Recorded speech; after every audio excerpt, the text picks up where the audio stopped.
Mayor Delgado. All right, here. So there's no changes to the closed session agenda. So let's come back here at 6:30. And right now, let's go to closed session. Thanks, everybody.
to Tuesday, November 15th, 2022, the Marina City Council regular meeting.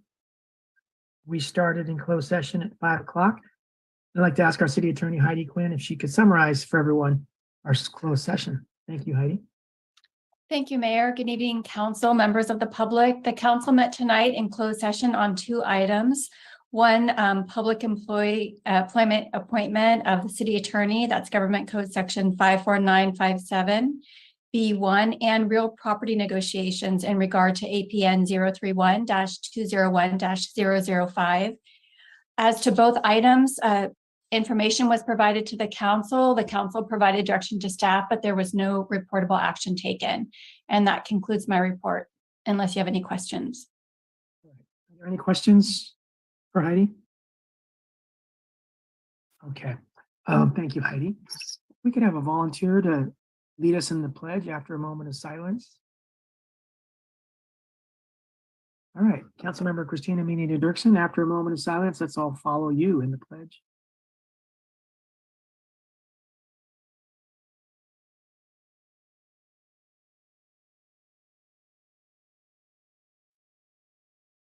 Go ahead and stand if you're able.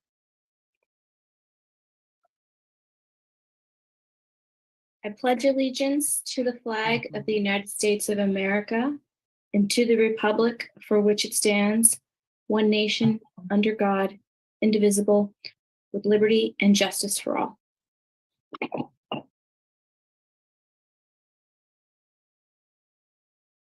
All right, thank you very much, Christina. We have no special presentations tonight, so we're going to move first into the public for any announcements or communications that you want to let us know about. And it looks like we have 6 people on the public side of the house. We'll start with Elizabeth Fisher. Hello, Elizabeth, and congratulations on your city council victory.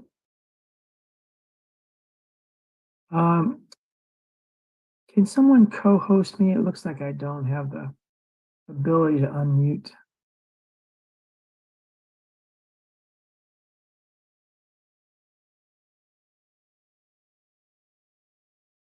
Yeah, I can't unmute Elizabeth. Now I can. Thank you, Matt. Yes, good evening. I think you can now hear me, huh? Yes, good evening. Good evening? Yes, we can hear you loud and clear. Okay, thank you. Good evening, everybody. I am Lisbeth Visser, Chair of Citizens for Just Water. This coming Thursday, November 17, is a very important day for Marina. The Coastal Commission will vote to approve or hopefully deny Kellam's desal project. By now, most residents will be aware of the environmental injustice of this project that will cause harm and risks for Marina, but not a single benefit. Kellam wants to construct slant wells on the beach of the Samek site, which will mean another industrial facility for our city, which already has quite a few of those. We, of course, would rather get a pristine beach with easy access. Marina deserves this. We need everyone to help with this fight for our water and our coast. If you are available all day, please, please, please go to the Board of Supervisors chambers in Salinas. You can reserve a seat on the free bus by emailing justwater93933@gmail.com. The bus will leave early in the morning and will return end of the day. If you can only go half a day, we can even accommodate this by offering a bus ride at lunchtime. Again, please email justwater93933@gmail.com if you would like to reserve a seat on that bus. If you cannot go to Salinas, please show up at Marina City Hall, 211 Hillcrest Avenue, here in our own town. The council chambers will be open all day from the 9 a.m. start of the meeting until late. There will be cameras for those who wish to give public comments, and those public comments will be live streamed into the meeting in Salinas. This is really powerful to see our residents on a screen in that room with the commissioners. So please, if you can do that, if you can, either whether you can speak or not, please be there, because the speakers, we hope that the camera will zoom out and show a packed room. So help us by being in the background and help us by packing that room. We have written many scripts and we can use more speakers to give 1-minute comments. You can do this in Salinas or at Marina City Hall, where we will have the cameras, or on Zoom, so you can be anywhere as long as you can log into Zoom. To learn more about the threat to our water, please visit our website, citizensforjustwater.org. We can be reached by phone at 408-569-2491. Or again, our email is justwater93933@gmail.com. Please join us in Salinas or at Marina City Hall this Thursday, November 17, anytime starting at 9 a.m. We really need you. Thank you so very much for helping us with this fight. Thank you. Thank you, Elizabeth. Now let's go to Doug Yount. Good evening, council and members of and Mr. Mayor, and the members of the public. I wanted to announce, I think I do have a few slides here that I provided to Matt or to Anita, if they could show those. What I wanted to do is just give a brief announcement and thanks to everybody for their participation in the demolition and the kickoff, if you will, of phase 3 of the dunes demolition and building removal program. Doug, I'm sorry to interrupt you really quickly, but I have to communicate to Shep. Can you please take down the timer? It's down. I'll let you know when your 4 minutes is up. Okay. Okay. All right, Matt, are you showing the slide? Yes, I'm working on bringing it up. Oh, okay, great. Thank you. I'll wait then if I can, Mr. Mayor. Just a moment. Just one more time.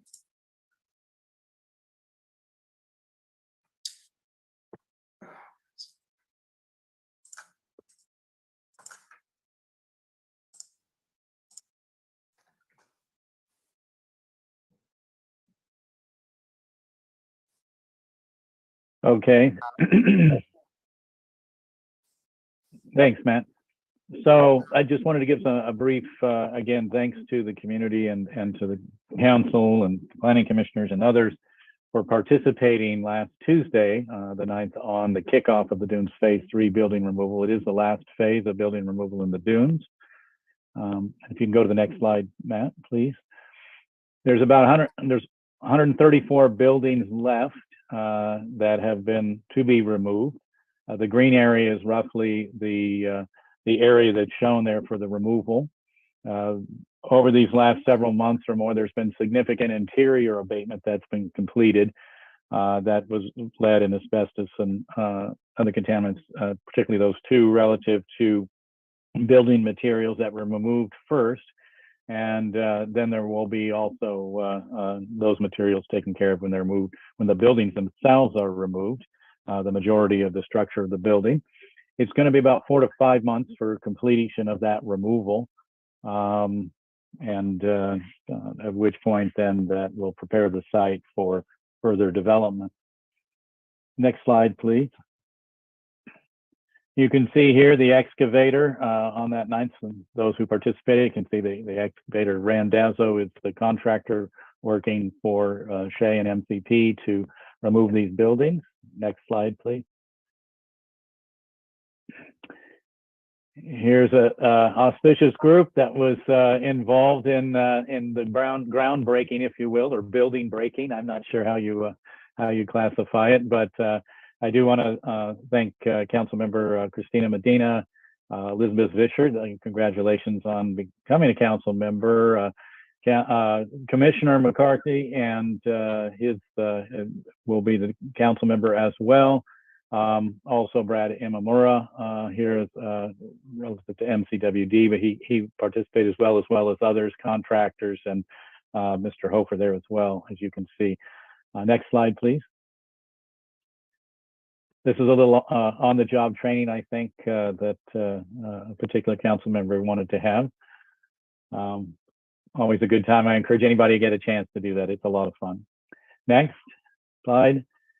Again, this is sort of the breaking. Unfortunately, I didn't have the video, but they did break a bottle of champagne on the bucket there, on the claw, and so that was a very welcome celebration for the start of this really important portion of phase 3, and I think it was also auspicious that last week being Veterans Day and recognizing veterans all over the world, particularly in the United States, for their courage, continued courage. As we know, there's been more than 1.5 million veterans who've come through Fort Ord and Pacific campaigns over the years, from World War II through Persian Gulf or Desert Storm, and it's just I think a nice tribute to that recognition of doing that, starting that demolition on that day. I'm sure many of them have interesting memories. Some of them may be fond, some may not be so fond of these drafty buildings that they were in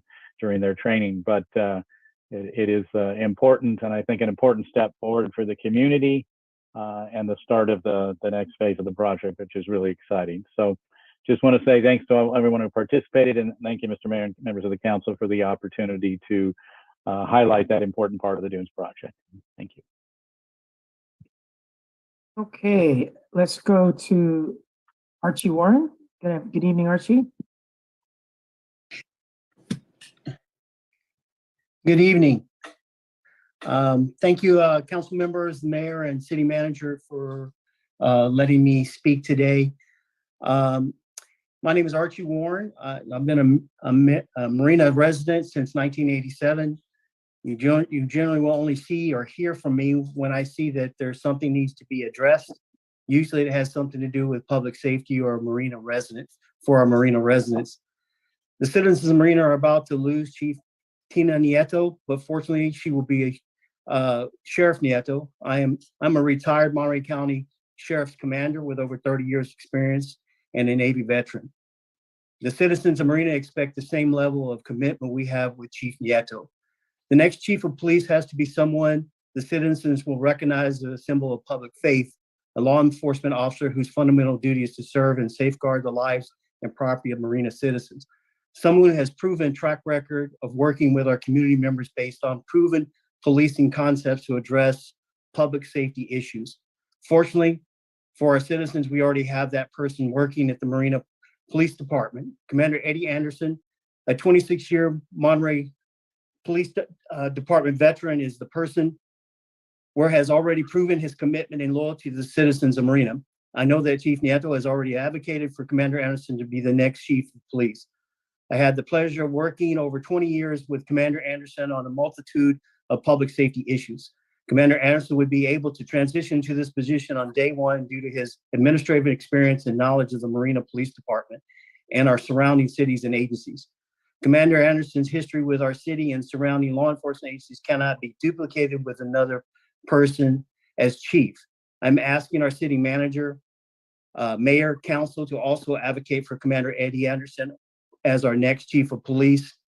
And I appreciate that you guys giving me time. I know I was pretty fast, but I knowing this area for 30 years of being in law enforcement, working as a manager with hundreds of people being under your command, it's very important for our city to continue what we have now.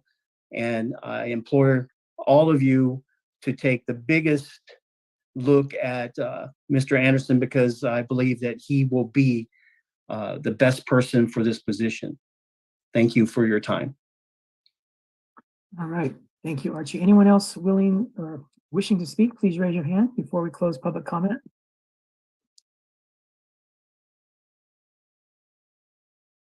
All right. Mr. Mayor, can you hear yes. me? Yes. Hi, go- it's Chief Nieto. How are you tonight, sir? Congratulations, Tina, on a well-deserved victory. Thank you. And I'm out of town right now, so I'm calling in via my phone.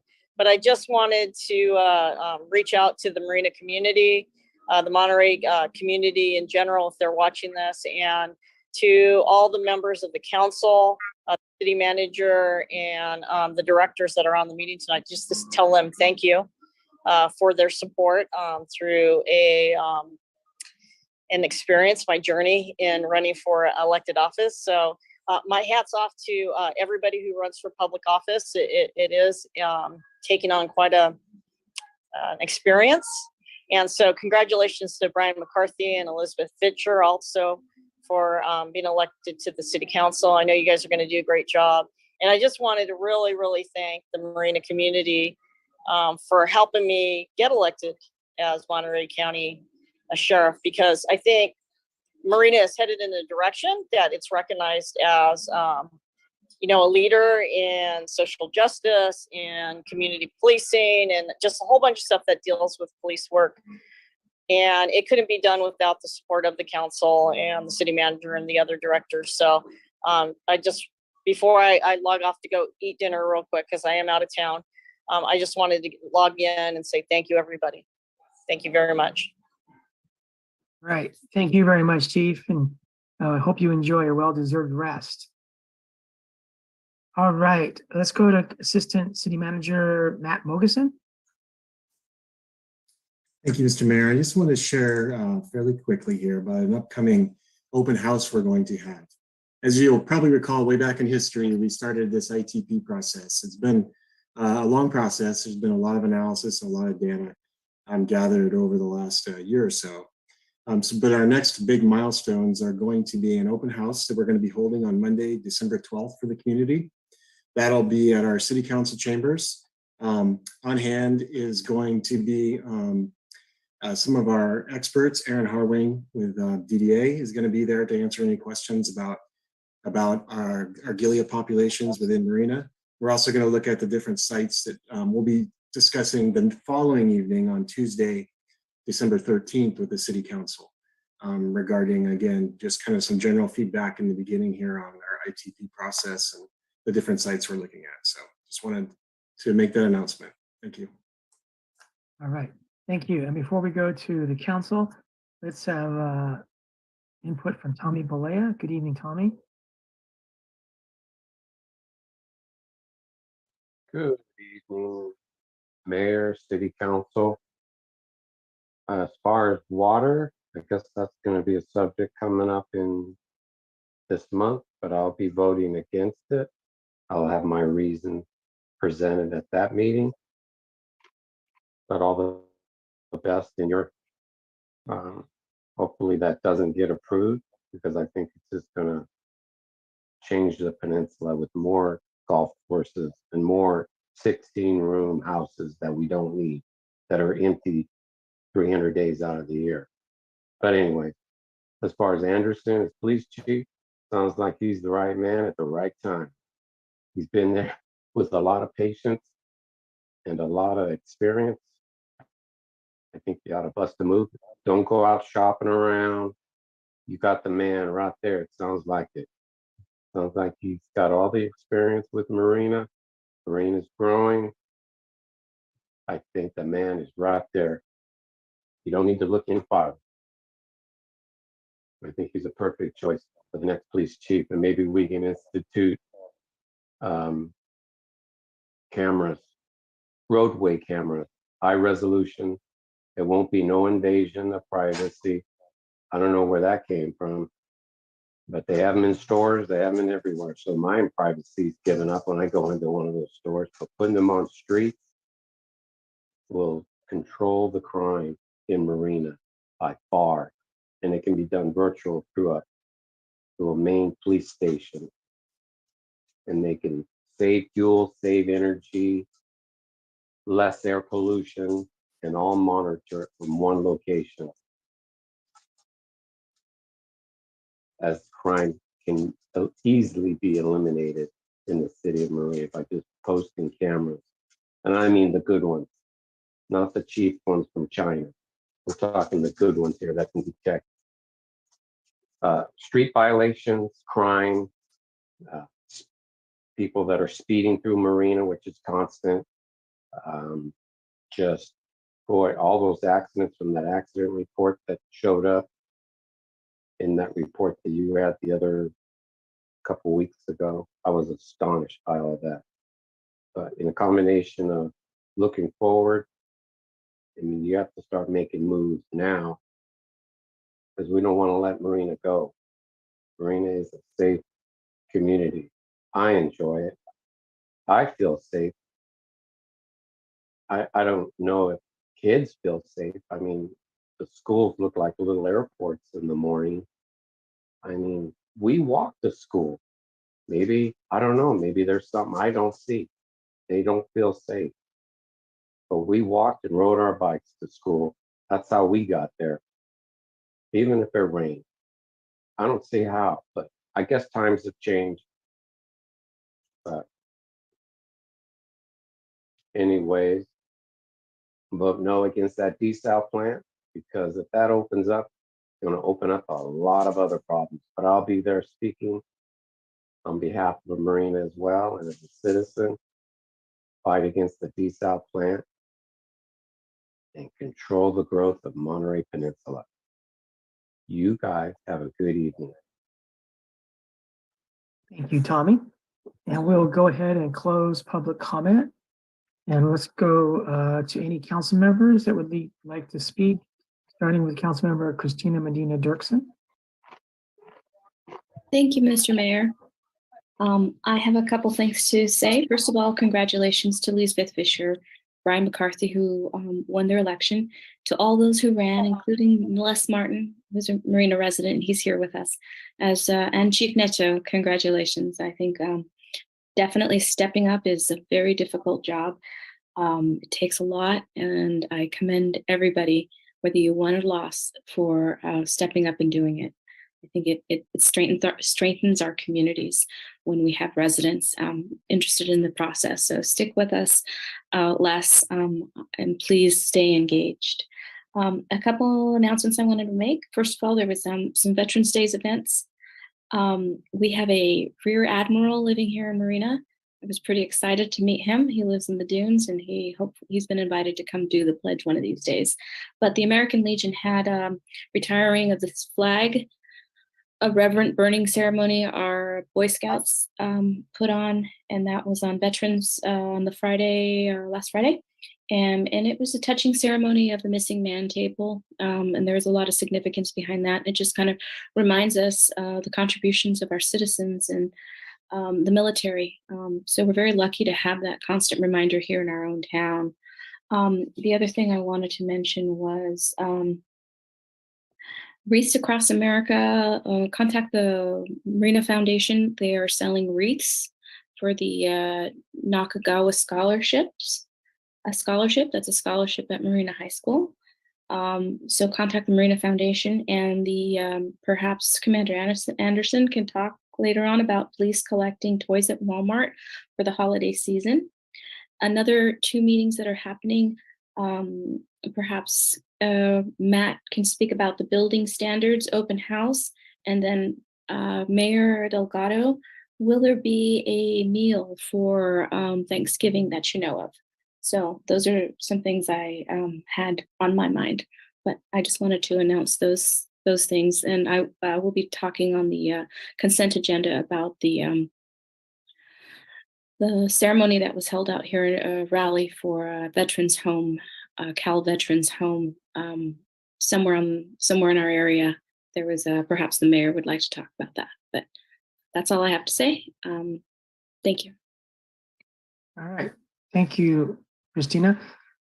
Yeah, on Thursday, Thanksgiving, November 24th this year, there'll be a free community dinner at the community center here in Marina at 211 Hillcrest Avenue from 11 a.m. until 2 p.m. So I hope everyone can make it out. You don't have to so much need the food. It's just if you want to come and enjoy the company of friends and neighbors and meet new friends. It's a great place to have a wonderful meal with a good atmosphere. And please spread the word. Anyone that would like to come in for a great dinner, and you can usually bring stuff home in containers. There's usually lots of food for everyone. So thanks to the city and the Rotary and Kiwanis and other organizations putting this on, the Marina Foundation, and of course, the City of Marina staff are involved. And I think it's Yielded Vessels Ministry is the local nonprofit taking a lead in that event. So that'll be great. And there was a well-attended event with Leon Panetta, his son, Congressman Jimmy Panetta, at the Veterans Assistance Center in Marina last week to advocate the day before Veterans Day. It was on a Wednesday, to advocate for Cal Vet Home, a place where veterans with disabilities can live without having to drive so far, like to Yountville or other places in the state where they're isolated from their families and they don't do as well there. So there will be a push forthcoming for a veterans home. And I think we have a letter about that on our consent calendar, so I won't say any more about that. But it was a well-attended event. And thanks to Brian McCarthy and Councilmember Christina Medina Dirksen for attending. And Tina Nieto was there. I think there were other Marina representatives, and I'm drawing a blank right now. But I also want to say thank you to the volunteers that continue to come out every Saturday, getting ready for planting events at our future city park, our Hilltop Park. So on December 10th was our first event, and I hope everyone can come out.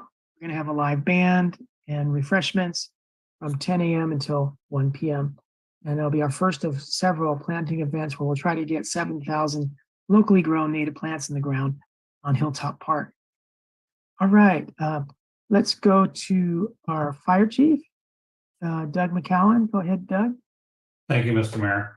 I just wanted to pass along to any folks out there that may be watching this, or if anybody knows anybody who's unable to provide for their own Thanksgiving dinner or unable to go to the community dinner. On the 23rd, we're working to provide Thanksgiving meals to those who cannot leave their home or have no way to get food. Sly should be putting it out, but if they call the fire department at area code 831-275-1700, and we're working with some organizations to make that happen. Thank you. All right. Thank you, Chief. Let's go to our Mayor Pro Tem, Kathy Biala. Thank you, Mr. Mayor.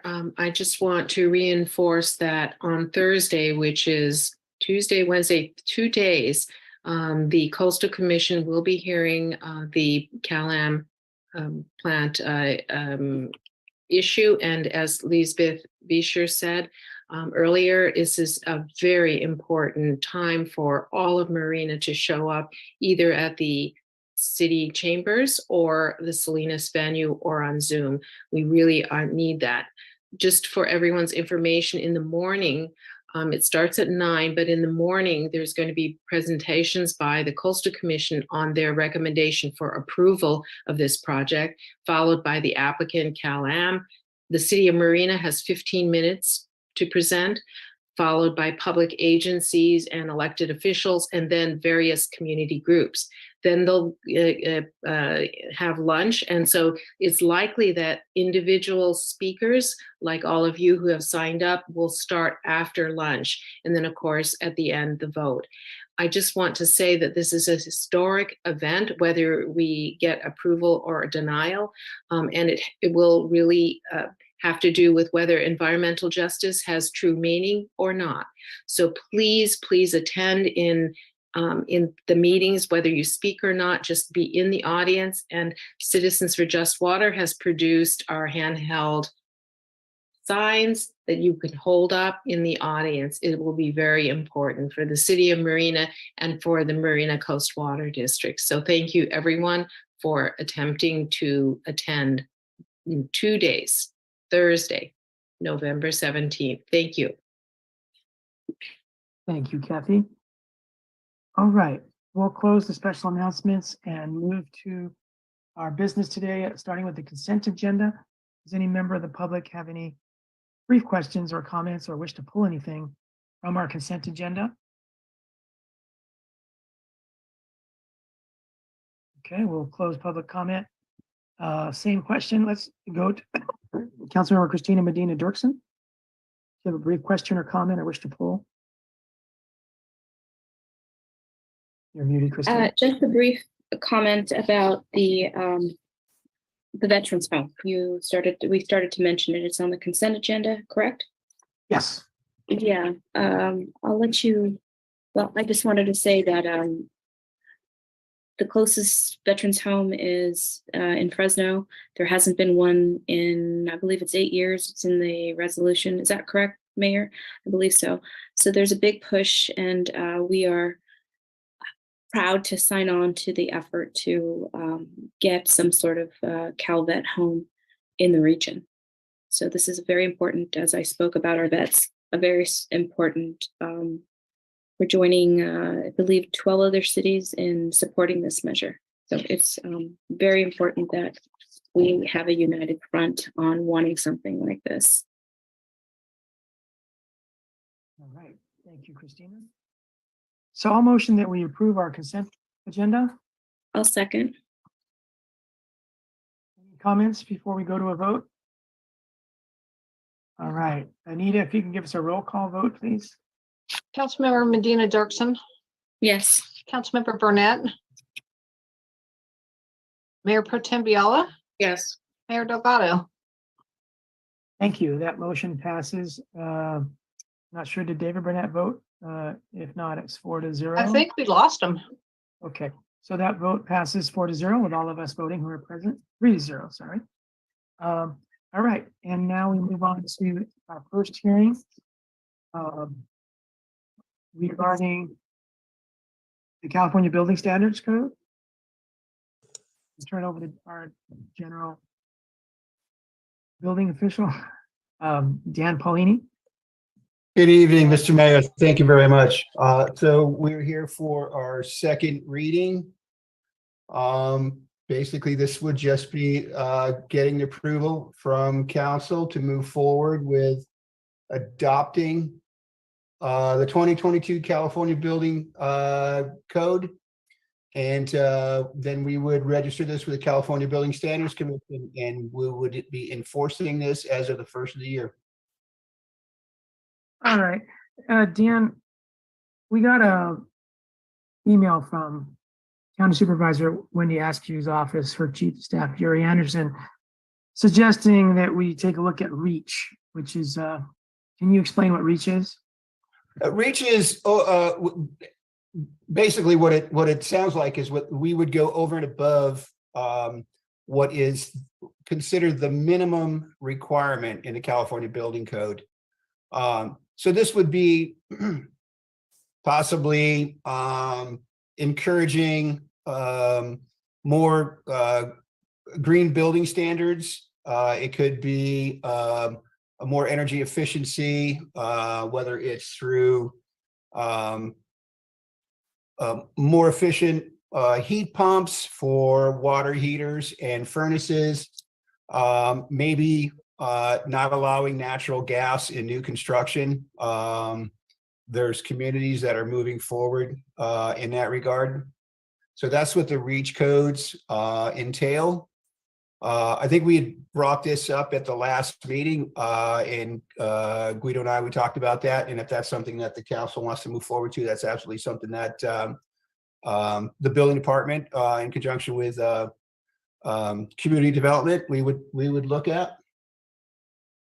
Okay, yeah, I think that's where we ended up last time. We were talking about passive housing, and now we're talking about REACH, which might be an umbrella that includes passive housing, best management, or construction practices. So do you need a vote in that? Well, I should ask Lane, should we attach that to our motion, or just sort of by consensus, if no one objects, we'll ask staff to come back at their convenience with some options about how to move through the REACH and passive housing like better standards than required. Yeah, we don't necessarily need a motion, but that's the desire of the council. We'll go back and look at our workload and things that we're working at, and then we can come back to you and kind of let you know of some ideas or a process to move forward, looking at some of these different standards out there. All right, so if there's no objection, let's do that. But if there is an objection, we should probably say that now. But let's go to Mayor Pro Tem Kathy Biala. Yes, thank you, Mayor. I think our city is very interested in those concepts, and I would hope that we do an inclusive kind of forum or workshop on the different standards, because I don't know them well enough to know by comparison what they cover. So I think we should do that, and that we do that in the beginning of next year. I don't think that right now we have the bandwidth to do that. So I think with these standards needing to come into practice in January 2023, correct? That we need to hurry on the approval of this. So I'd like to make a motion, unless other folks have something to say. Yeah, there's a motion on the floor. Oh, no, sorry. there- Go ahead. Yes, please, Kathy. Okay. So I'd like to motion that the city council consider introducing by title waiving the reading and approving first reading of ordinance number whatever, adopting and amending title 15 of the Marina Municipal Code to adopt 2022 editions of California Building Standards Code, specifically 2022 California Building Code, 2022 California Residential Code, 2022 California Electrical Code, and the 2022 California Mechanical Code, 2022 California Plumbing Code, 2022 California Energy Code, 2022 California Green Building Standards Code, 2022 California Existing Building Code, 2022 California Historic Building Code, and 2022 California Fire Code, with certain exceptions, modifications, and additions required by local climatic, geologic, or topographical conditions, approving findings to support local modifications, and approving second reading by title only, waiving the reading and final adoption of the ordinance so as to be in effect as of January 2023. And to direct the staff to come back in the first quarter of 2023 to look at REACH and passive house and other standard setters in the industry. I'll second that, adding January 1st. And if we need one little technical error with that, the staff report said the first reading, this really is the second reading. Oh, yeah. And so just that minor adjustment. Okay. Okay, let's open a public hearing. Anyone has any comments on this? Let's go ahead and get some public input. Mr. Mayor, Yes.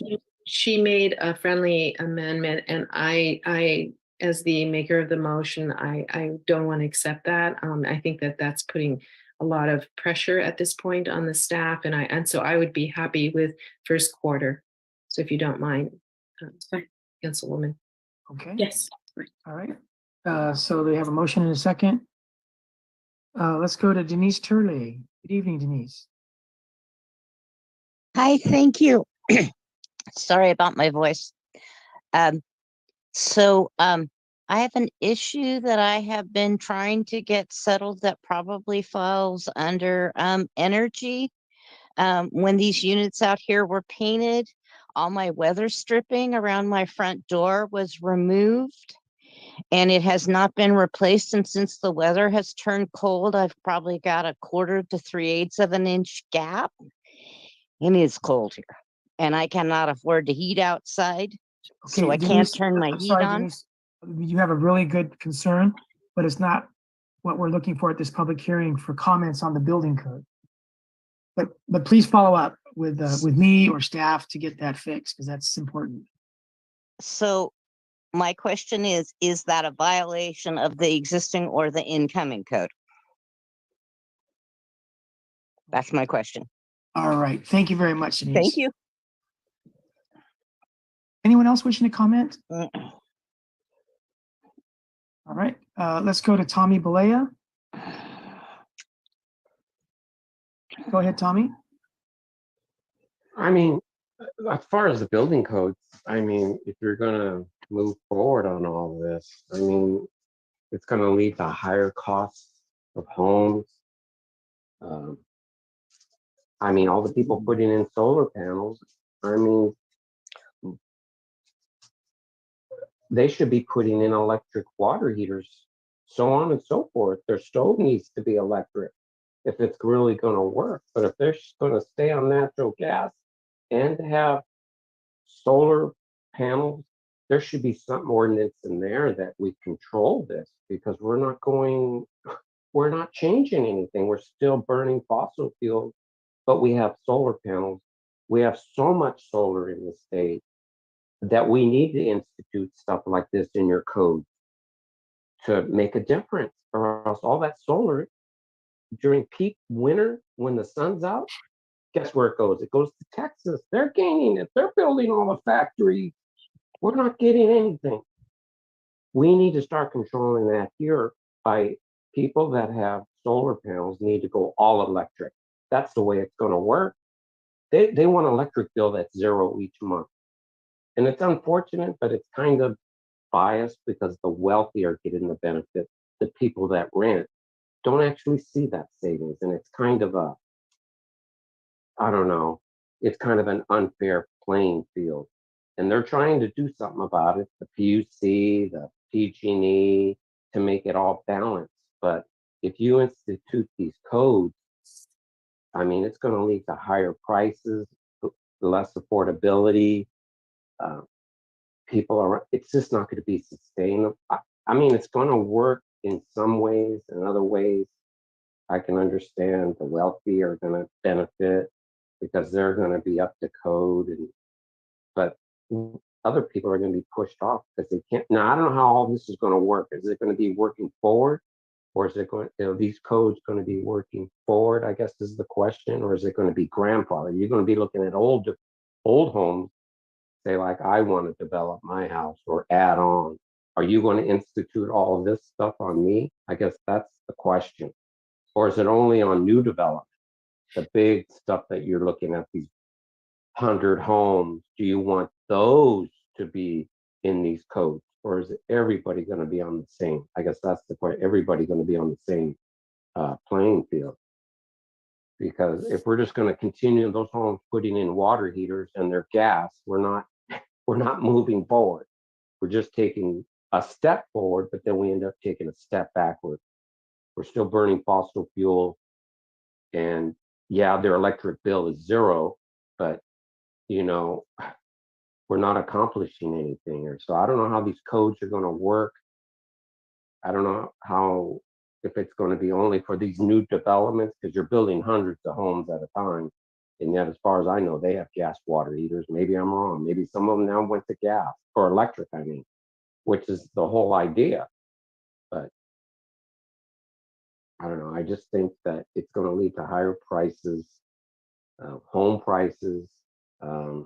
Yeah, I understand that, but maybe we should phase it in, phase 1, phase 2, phase 3, not just all of a sudden make these drastic changes in codes. It's going to affect people and affordability to get a first-time home, which is trying to make Marina sustainable. You guys have a good evening. Thank you. Tommy, anyone else wishing to comment? Please raise your hand before we close public comment. Okay, we're going to close public comment. And Dan, do these codes apply to existing homes and their remodels, or to only new homes? Well, the 2022 code would apply to any new construction that is applied for permit after the first of the year. So if you were doing an addition to an existing home, all the work that you would consider new would meet the current code. In answer to the gentleman's question, no, if you had a gas water heater and you wanted to change that water heater out, typically you can do that and keep that power source. We wouldn't directly require you to install an electric heat pump. Most of those REACH codes would be addressing new development. So if you have an existing home and you want to repair it, remodel it, the new construction would meet current code, but you wouldn't be forced to change out your appliances to meet the new codes. All right, it's a little confusing for me, Dan. So Do these codes get updated every 3 years? Correct. 3-year cycle. Okay. So if it starts the new cycle, the new codes on January 1st, 2023, if on January 22nd, I do a remodel at my existing home, do I go by the new codes or the old codes? That's a good question. If you had applied for your permit prior to the initiation of the new code, then that project would be permitted under the old code. Okay. If All you right. applied, yep. Okay. So I think I answered. So after the new codes go into effect, any applications for remodels or new homes would need to comply with the new codes. Correct. All right. And would you say these new codes are drastically different than the codes they replace? When that happens every 3 years, do we see drastic changes? Mostly we see changes in the energy code. The energy code gets a little bit more restrictive. Most of the basic construction codes, plumbing and mechanical, those codes pretty much stay pretty close to the same. A lot of times there's just some verbiage that's changed. In the California Building Code, some of those codes get a little more restrictive, but for the most part, the major changes that we see are in the electrical code and the energy code. All right. Thank you very much, Dan. You're very welcome. Okay, so we'll close the public hearing, come back to council. We have a motion on the floor. Any comments before we go to a vote? All right, let's, can we have a roll call vote, please, Anita? Councilmember Medina Dirksen, Yes. Councilmember, Mayor Pro Tem Biala, Yes. Mayor Delgado. Yes, motion passes with the 3 of us voting. Let's go to a second hearing regarding different Marina Municipal Code changes that regard residential group homes, etc. So, Dan, are you still with us on this? I'm still here. Okay, go ahead if this is yours to lead us. This is not mine. I'm not This sure. is, Mr. Mayor, this is my item, Allison Hunter. Hi, Allison. Hi. Thanks, Allison. Sure thing, Dan. Thank you. Good evening, Mayor, council members, and members of the public. This item is basically a cleanup of the code to ensure that it's compliant with new state laws regarding childcare homes, daycare centers, supportive housing, and this item removing the conditional use permit from multifamily, so R4 and other zoning districts in the city.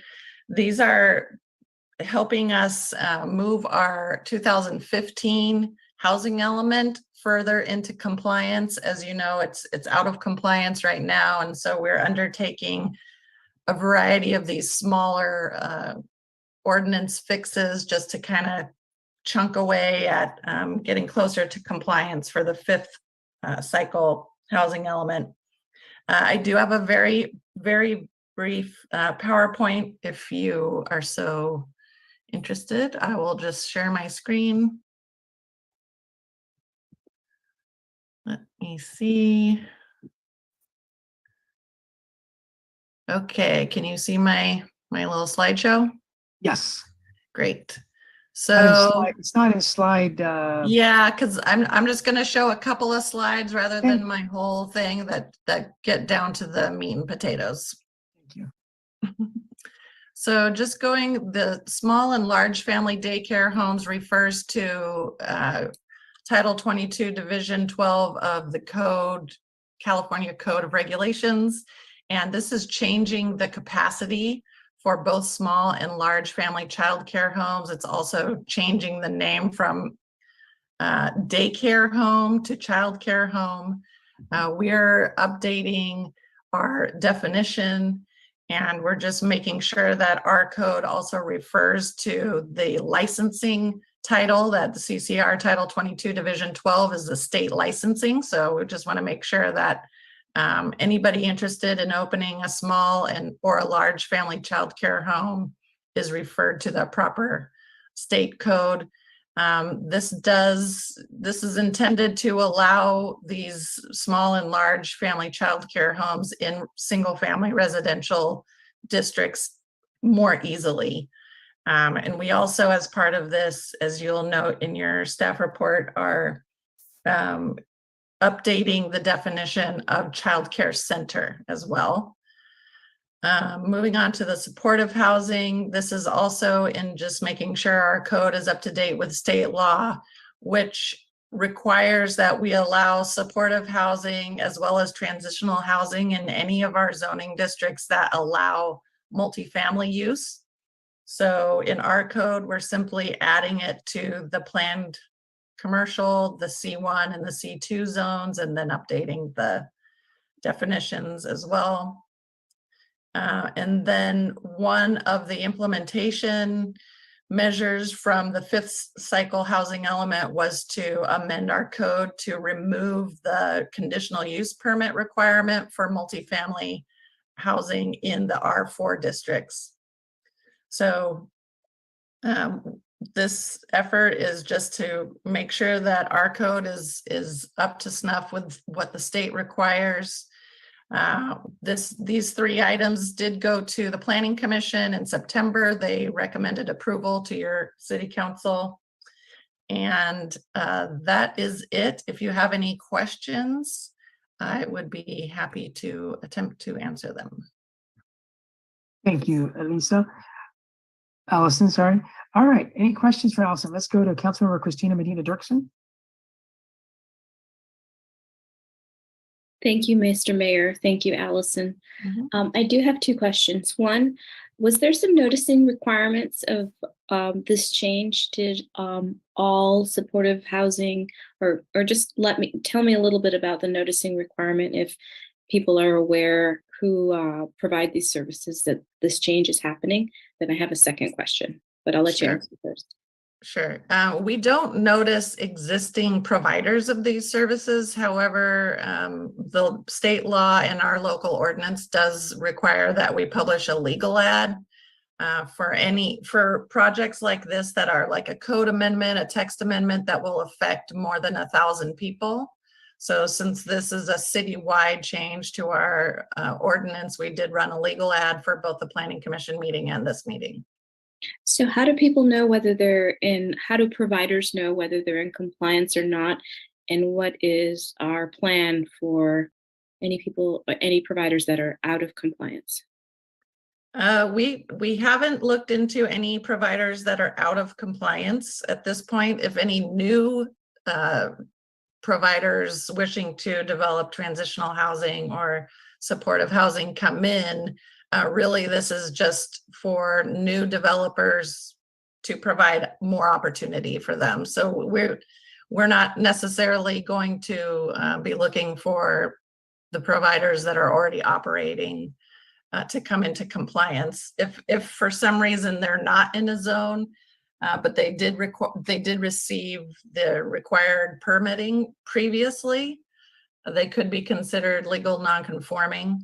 But we would not be reaching out to them for any kind of additional compliance at this point. Okay, my next question has to do with the definition of supportive housing. I'm a bit concerned about facilities known as board and cares. Does that fall into supportive housing? And secondly, if one was to go into operation, is there noticing requirements to neighborhoods or residents? So as listed in Exhibit A on your draft ordinance included in your staff report, there is an amendment to, or a proposed amendment to the definition. It's found, all of the zoning definitions are in section 17.04 of the municipal code. And supportive housing, we referred back to the California Health and Safety Code. And it is further defined as housing with no limit on length of stay that is occupied by the target population and that is linked to on-site or off-site services that assist the supportive housing resident in retaining housing, improving his or her health status, and maximizing his or her ability to live and when possible, work in the community. So that the bulk of that definition is not changing. We simply are adding a reference section to the California Health and Safety Code. But otherwise, it's not changing. Okay, does that answer my question though? Does the current code, or am I going in a direction that's not appropriate about noticing requirements?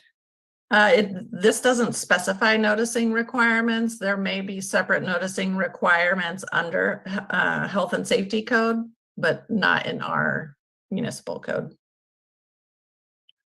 The other thing that comes to my mind is, for example, what's coming to my mind, and tell me if this falls within what we're making the amendments to, is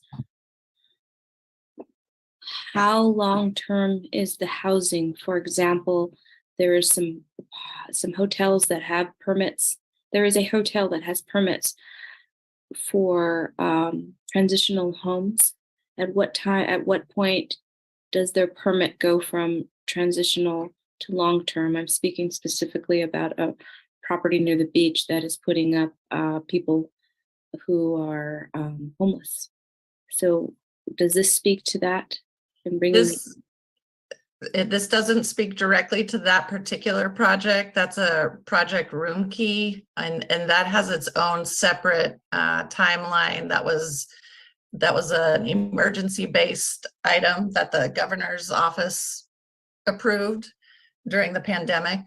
So that's operating under a totally separate agreement. So that does have a time frame, but I don't have that information. Okay, so the governor's power supersedes our own. Okay, I don't mean to go down that path, but it made me think when we talk about transitional housing and what the permits require. All right, let's go to Mayor Pro Tem Kathy Biala. Thank you, Mr. Mayor. So I wanted to just ask on the child care homes. It says that we must remove anything that prohibits municipalities from restricting the use of child home care facilities in residential zones. Did we have that in our ordinance?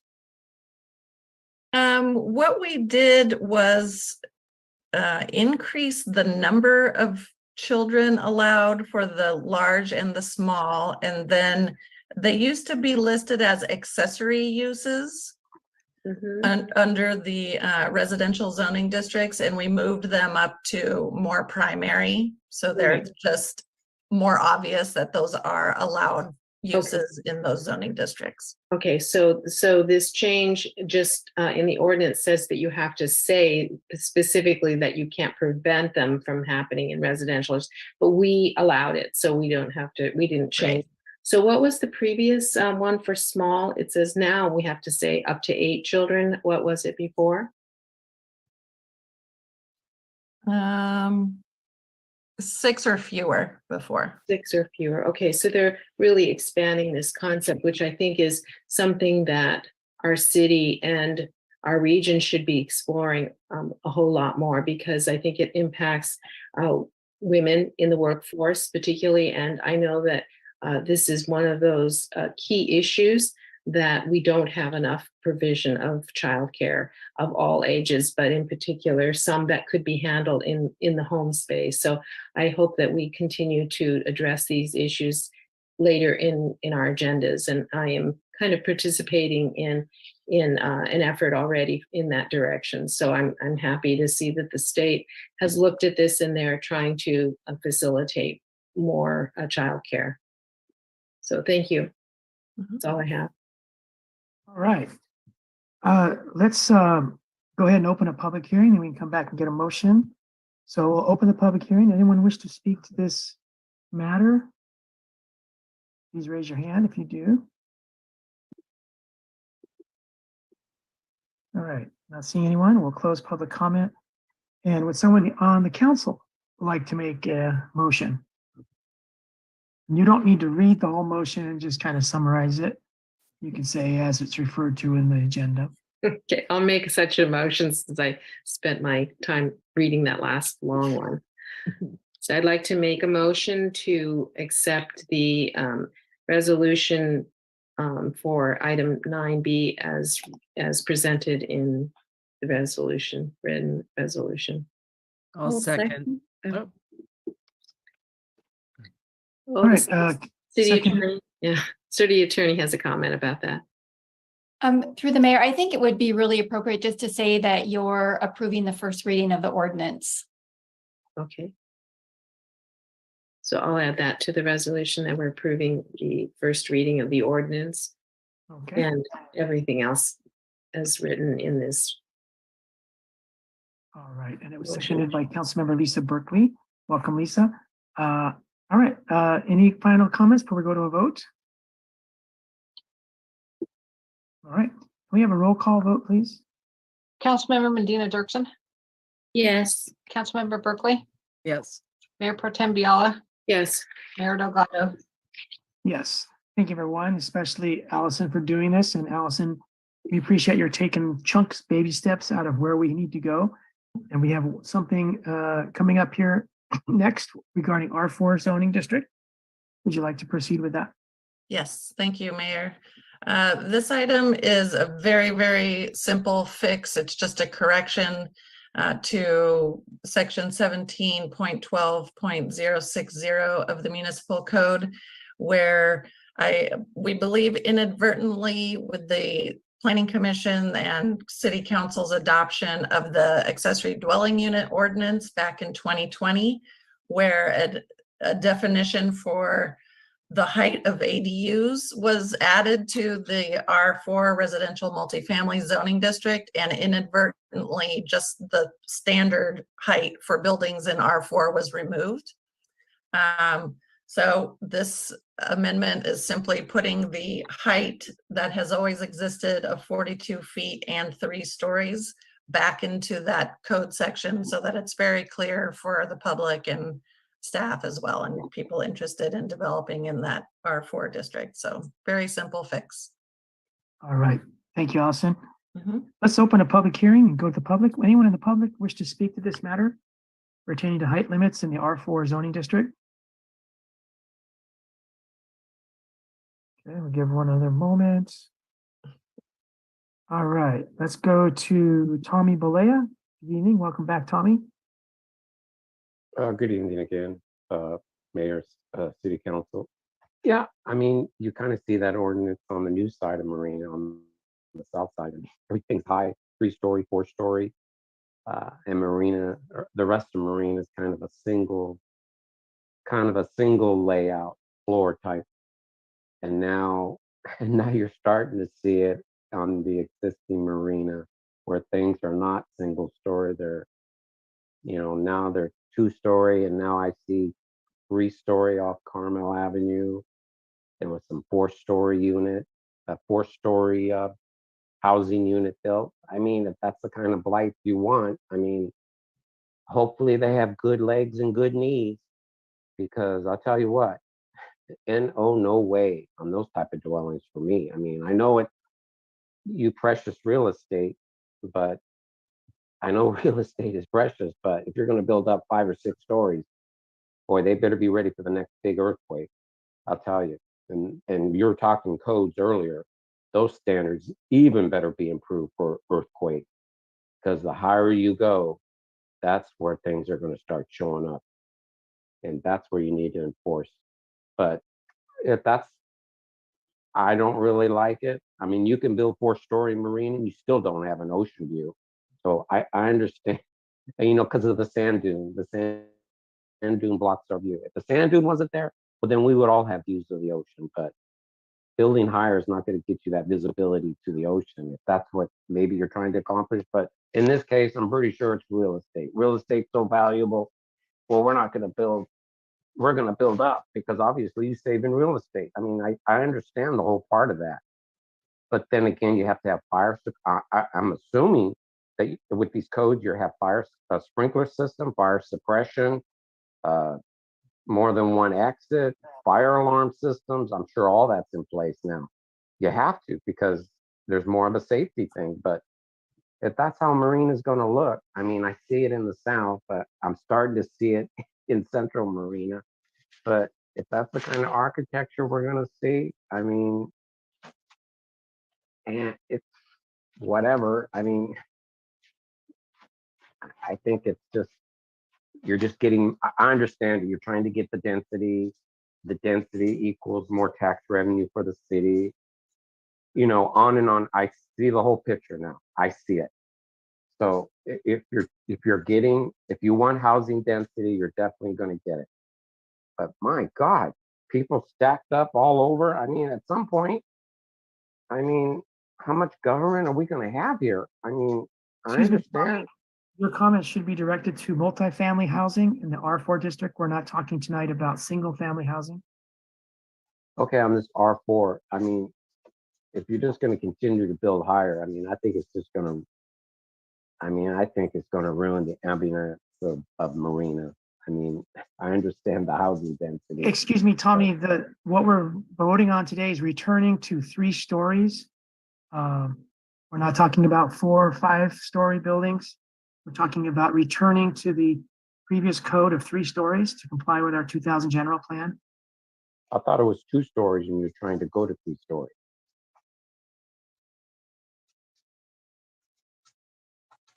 No comment. Okay, thank you. We'll just leave it at that. All right. Thank you. All right. Allison, can you clarify for us, for where we're going from and where we're going to tonight? Sure. Thank you, Mr. Mayor. So currently, the height limit in the R4 district is 42 feet and 3 stories. So even if you could cram 4 stories into 42 feet, it's limited to 3 stories. So that is the existing height. It was never removed formally through an action. It was just inadvertently removed. So we're simply putting it back into the code, into the place where it belongs. So it's very easy and clear for staff and members of the public to find, basically. Okay. So All right. no change at all. Okay, thank you, Allison. So we're going to go ahead and close public comment. And would anyone like to make a motion on 9C? Go to Christina Medina Dirksen, council member. Yes, I would. Thank you, Mr. Mayor. I'd like to make a motion that we open a public hearing and read by title only and waive the further reading, approving the first reading of ordinance 2022 whatever number it will be, approving an amendment to section 17.12.060 of the Marina Municipal Code pertaining to height limits in the R4 zoning district. Second. All right. Any comments finally before we go to a vote? All right. Anita, if you can help us, please, a roll call. Councilmember Medina Dirksen. Yes. Councilmember Burnett. Sorry. Councilmember Berkeley. Yes. Mayor Pro Tem Biala. Yes. Mayor Delgado. Yes, thank you. That motion passes with the 4 of us voting unanimously. Our next item has been pulled from our agenda. Heidi, can you confirm for us if there's anything we need to do, like open it up for public comment for people that, need to talk tonight about it? Through the mayor, it's within your discretion, but you typically don't need to open it up for public comment because the council's not considering anything and you are going to continue it to a future meeting date and you can hear public comment at that time. Okay. Was this noticed and has to be re-noticed now that we continue it? At this point, we aren't doing a date certain. It has been noticed. We can just continue it. Heidi, do we need to do a date certain? If you don't want to re-notice it, then you would continue it to the next meeting. And then at the next meeting, you would just do it that way. You can continue it. Or if you don't have a date and it's going to drop off and be brought back, you would have to re-notice it. All right. Wouldn't, if we were trying to encourage public engagement, wouldn't we do another notice?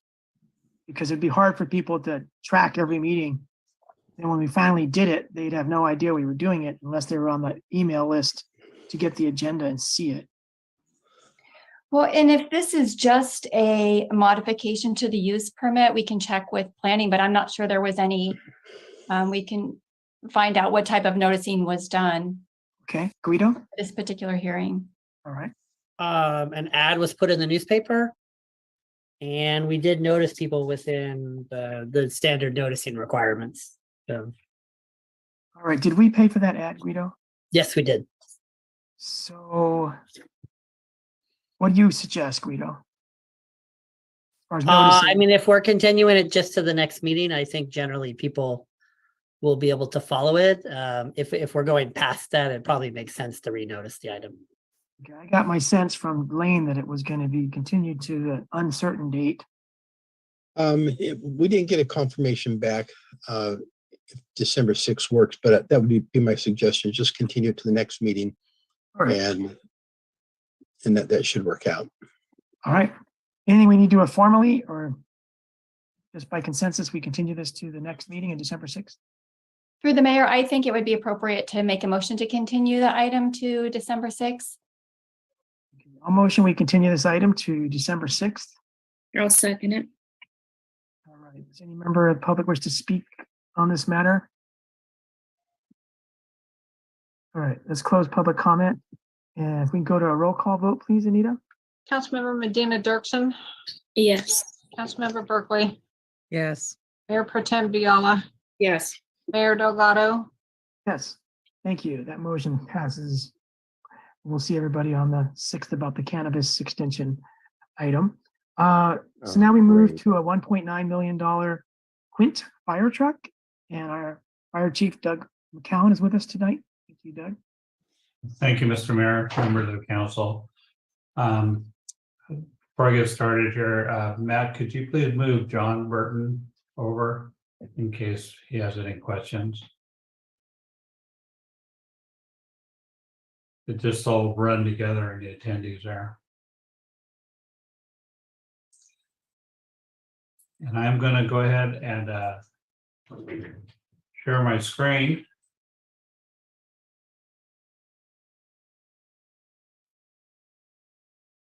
So tonight we have before you a request, authorization to sign a purchase order for a Rosenbauer Quint truck.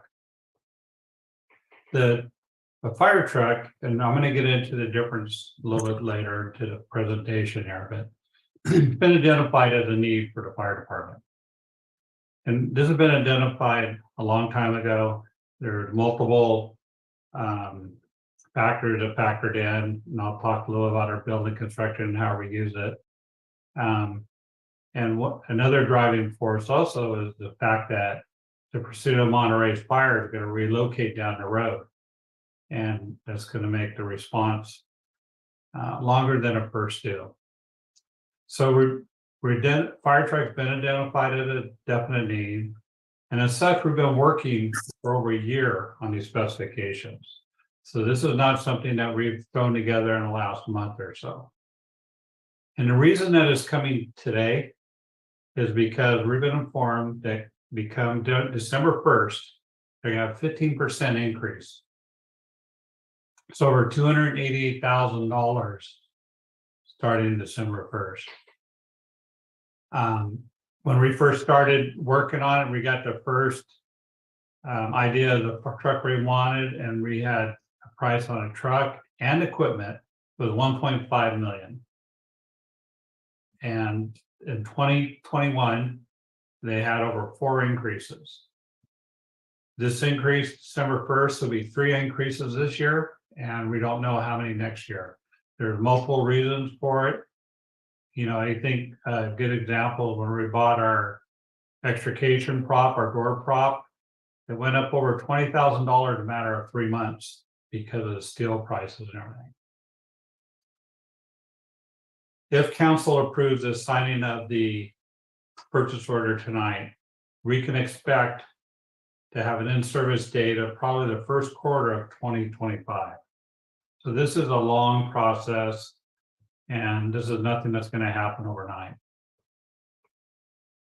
So what do we need a truck for? And, you know, the obvious answer, you know, we have a lot of multi-story buildings in the city. And they're building more. We have down on Del Monte, the 5-story building's been approved down there. We have a 5-story building approved across from Jonesy Oaks. We have the hotels. And then the other buildings is the large commercial buildings. And this is kind of a great example of having a truck in a timely manner and what it does. This is a fire down here at Reservation in California. You can see it's not a big tall building, it's a commercial building. And you can see that is the palm truck right there with this aerial master screen. Because that truck was there in a timely manner and able to put water on that side of the fire, we were able to stop the fire from spreading out to the rest of the building. And there's 2 other businesses in there. Those are just the types of things. We don't want to think of multi-story building. We need to think large buildings. When you look at a fire like this here, you could see that this is more like a shopping mall, even like where we have a big, you know, go down Reservation Road, all those buildings and commercial buildings and like we have there. Because of building construction and everything else, you need to be able to get an elevated water stream, like what you've seen here. And we also need to be able to get up and work safely off a roof. So like I said, we started over a year ago working on this. And when we started working on the specs, the first thing we did was send people to school and teach us maintenance and repairs and operation and everything of aerial equipment. Because we wanted to know there's a lot of aerial equipment out there and what works, what doesn't work. What is the least amount of downtime? What can we buy that's not going to be unlimited? And they came back up with Pierce or Rosenbauer are the 2 companies that said to go. There's a lot of companies that do it. And then one of the next things we did, we went to FDIC, the Fire Department Instructors Conference. It's the largest trade show in the United States. And you can see this is just an example of the presentation, Pierce's demonstration. Rosenbauer had a demonstration, E1, Tynon, there's a lot of manufacturers there. So we were able to meet with the manufacturers. We were able to see this equipment operate. We were able to talk to other departments that have all kinds of equipment to help us work on our specification. What do we need? And this is at FDIC was back in April. So then there are multiple kinds of truck. When I talk about a fire truck and a fire engine, I've noted this before, but in the lower right-hand corner of your screen there, we're the Marina 5412, that is a fire engine.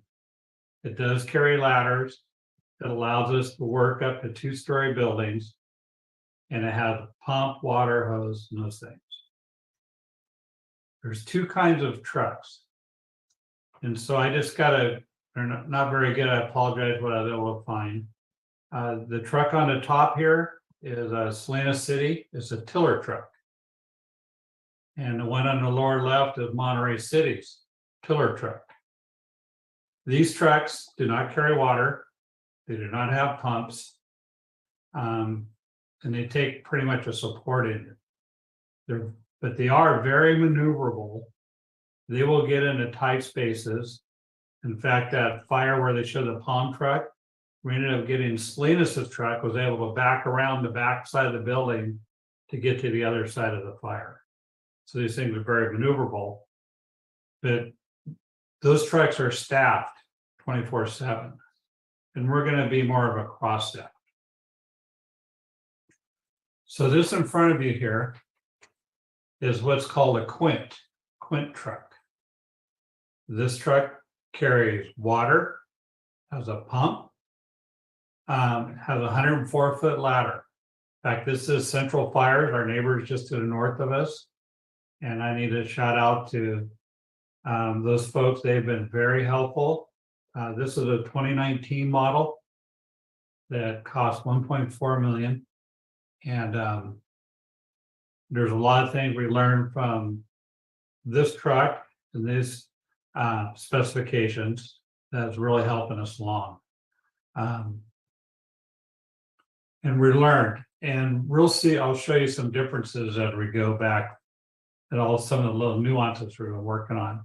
This is another truck that's more like what we're looking at to purchase. It's out of Moses Lake Fire Department. And if you really notice, one of the easiest things to see is you see where the bucket or the platform in the front, how close it is to the cab. When you compare that, you look back, you could see that this one here is actually 3 feet closer back to the cab, so it doesn't stick out. But it doesn't quite have the raised roof. But these are just the types of things, you know, our spec committee has been out there, they've been looking at, they've been trying to figure out what do we need in the city. In the city, we need a piece of equipment that we can go to any call. Obviously, this will probably be more for fires, but people are going to be, it's going to be cross staff. People will come off the engine to come onto this to take it to a fire. Kind of wanted to show you a side view, kind of put it in perspective. And like, again, this one and one in Santa Cruz is 104 foot. See the tower comes down. One of the things we're looking at, because this is great for rescue, you can see that there's 3 of us in there, a lot of room. You have 1 person. You know, it's easy to get 2 or 3, 4 people we need. It'll hold over 1,000 pounds if you're not flowing water, depending on where you're at. And it's like my personal experience with the truck and rescue, you know, was able to get to the first lady that had fire coming out behind her, got her out, but then had to bring it to the ground because of the way the ladder goes in and out. And then we had to bring it back up and get over to the other people that were on the landing to rescue them out. This might have been a one fell swoop to conduct those rescues. That kind of gives you an idea of how tall that is. I mean, when you're up in that basket or your bucket, you're looking down. It's a pretty small piece of equipment. At least from up there, it looks that way. So I just wanted to be clear what it is we're looking, the differences, and look at the quick trial. So if council authorizes this order tonight, just to kind of give you the projected timeline, you know, so the PO would be signed this month. In January would start the pre-construction. You can see that the chassis area might be done in March of 2024. And then they start the rest of the body, you know, and we could expect a delivery of September of 2024. And if that comes to fruition, then we would be in service somewhere around a first quarter of 2025.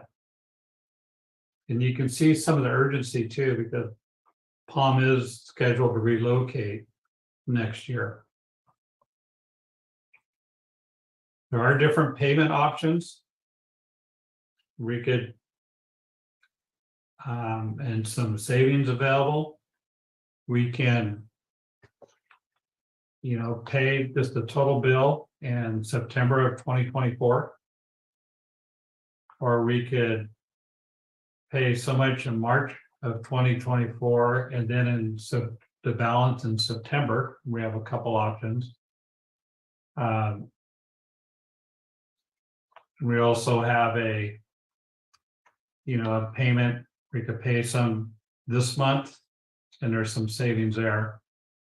In the staff report, we're actually was recommending to pay the chassis payment in March of 2024 and a balance in September of 24.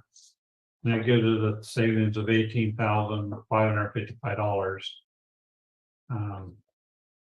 But the council can direct us to make take any option they would like. So I know we have a lot on agendas, so I tried to make this kind of short. So I'm available for questions. All right, Chief, thank you for this presentation, and to your spec committee for spending all the time to figure out what specs were satisfactory for our community. Let's go to Councilmember Christina Medina Dirksen. Thank you, Mr. Mayor. Thank you, Chief, for that presentation. I learned a lot there. Is there any opportunity to move up in the process? Is there so-called, like, say, a pullout? Say if somebody pulls out of their order, or tell me how that works, is because clearly time is of the essence with us. I have a couple questions. So that's my first question. Is there any opportunity to, is it kind of like an appointment that someone fails to meet their obligations, so one becomes available? I'm not sure. Can I ask John to chime in on this, please? Well, the answer to that would be if somebody pulls out, which we never see that happen in these times we're in right now because of the long lead times, that the next department in line would just move up. Some of these parts on the lead times are based off of the supply chain that has been extended out through the pandemic going on still. Okay, so the answer to that is not likely, correct? Not likely. There, council member, you bring that up. There is another, possibly an option that we've looked at that doesn't move it up, but if we bought it, I understand that Santa Clara might have a truck that's similar to this, that it could be used for training and possibly even as a bridge. It's almost at the end of its service life. I don't know much about it yet, but it's something that could be looked into to help bridge that gap. That's a great option. My next question has to do with, for us people who don't quite understand, these are all custom, right? Is there any showroom that you can just pick it off the shelf? Yeah. And does the cost include complete outfitting, or is there an extra cost to outfit it to our needs? Yeah, those are good questions. There's really no, like, buying a new car. There's like a lot of options, some basic parameters, and there's some demo trucks out in places. But this is a customized fire truck, designed to something that'll work in the city of Marina. So they're kind of far and few between right now to get. I'm sorry, what was the second part of your question? The question was whether it's off the shelf availability, which doesn't sound like there is. And secondly, the cost that you're presenting to us. Is that the total cost to outfit it? Or are tools a separate cost? Yeah, what are we looking at here? Is this customed out to what we need? Right. It does not include the equipment. Before, when we went at 1.5, that included equipment. This does not include equipment. It will come with ladders. There's some things that are truck specific that this would come with, but we would need to purchase like extrication tool, rescue 42s, hose, and that type of thing. We're about the last engine that we outfitted, we're right about 150,000. So I would think that if we wait a couple of years, we're closer to 180,000. Are there any grant potentials? I know most recently in the governor's budget, both the cities of Porterville and CAL FIRE, I believe in South County, received fire trucks as part of the budget process. Can you speak at all to possibilities for some relief in that manner? We've been trying for grants and we will continue to do so, but we have not been successful. I'm not sure exactly how the South County one. I know Porterville, there was also some fire deaths and some other things involved with their firefighters. They lost a couple of firefighters. I think, but as far as in our certain pieces like extrication equipment, we go for grants every year. We try to do everything, maximize our dollars. We haven't had to ask, even for the last outfit in the last 2 engines, anything above and beyond what council's approved. But I think on this one, we might be needing to come back. But we do have couple of years to try to ask for, go after every grant we can. Okay, well, that's reassuring. We have to keep trying. Then my last question has to do with that bucket itself. So when I'm looking at the bucket, I've got 2 questions. One, is it detachable? Is it possible to be detachable only because you might get different uses out of it? And secondly, tell me about the safety features of that bucket. So I can see that it could be used for rescues. How many people can be in there? And secondly, from a safety point of view, if a firefighter is fighting with a water source on top, would they be inside the bucket or would they be outside? And is there some safety features? Because it's such a perilous job to be shooting thousands of pounds of water on a fire from up top there. So can you speak to those matters? Okay, so the bucket's not detachable for like quick. I think if there is a way to modify it. I heard one department's doing that. I think John could probably speak to that a little bit better, but it's not something that we would easily take off and on. They would have to go back to the factory or go back to Burton's fire to have that work done. As far as the when you're flowing water out of the monitor, it can be done with a person in the top or from the ground. We'll have cameras up there and they will be able to direct the water via a camera that's at the end of the monitor nozzle. And working up there is so much safer. You could stand, you hook in, getting on and off roofs is a lot safer than a stick. And I tell you, there is a lot of firefighters and some people you talk to that said no bucket. And some people you talk to stick.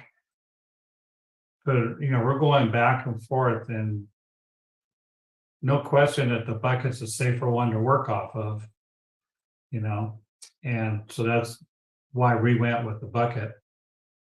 You would, they do have an air tank, they do have air supply, so a firefighter could stay up there and manually work the master stream if it's going.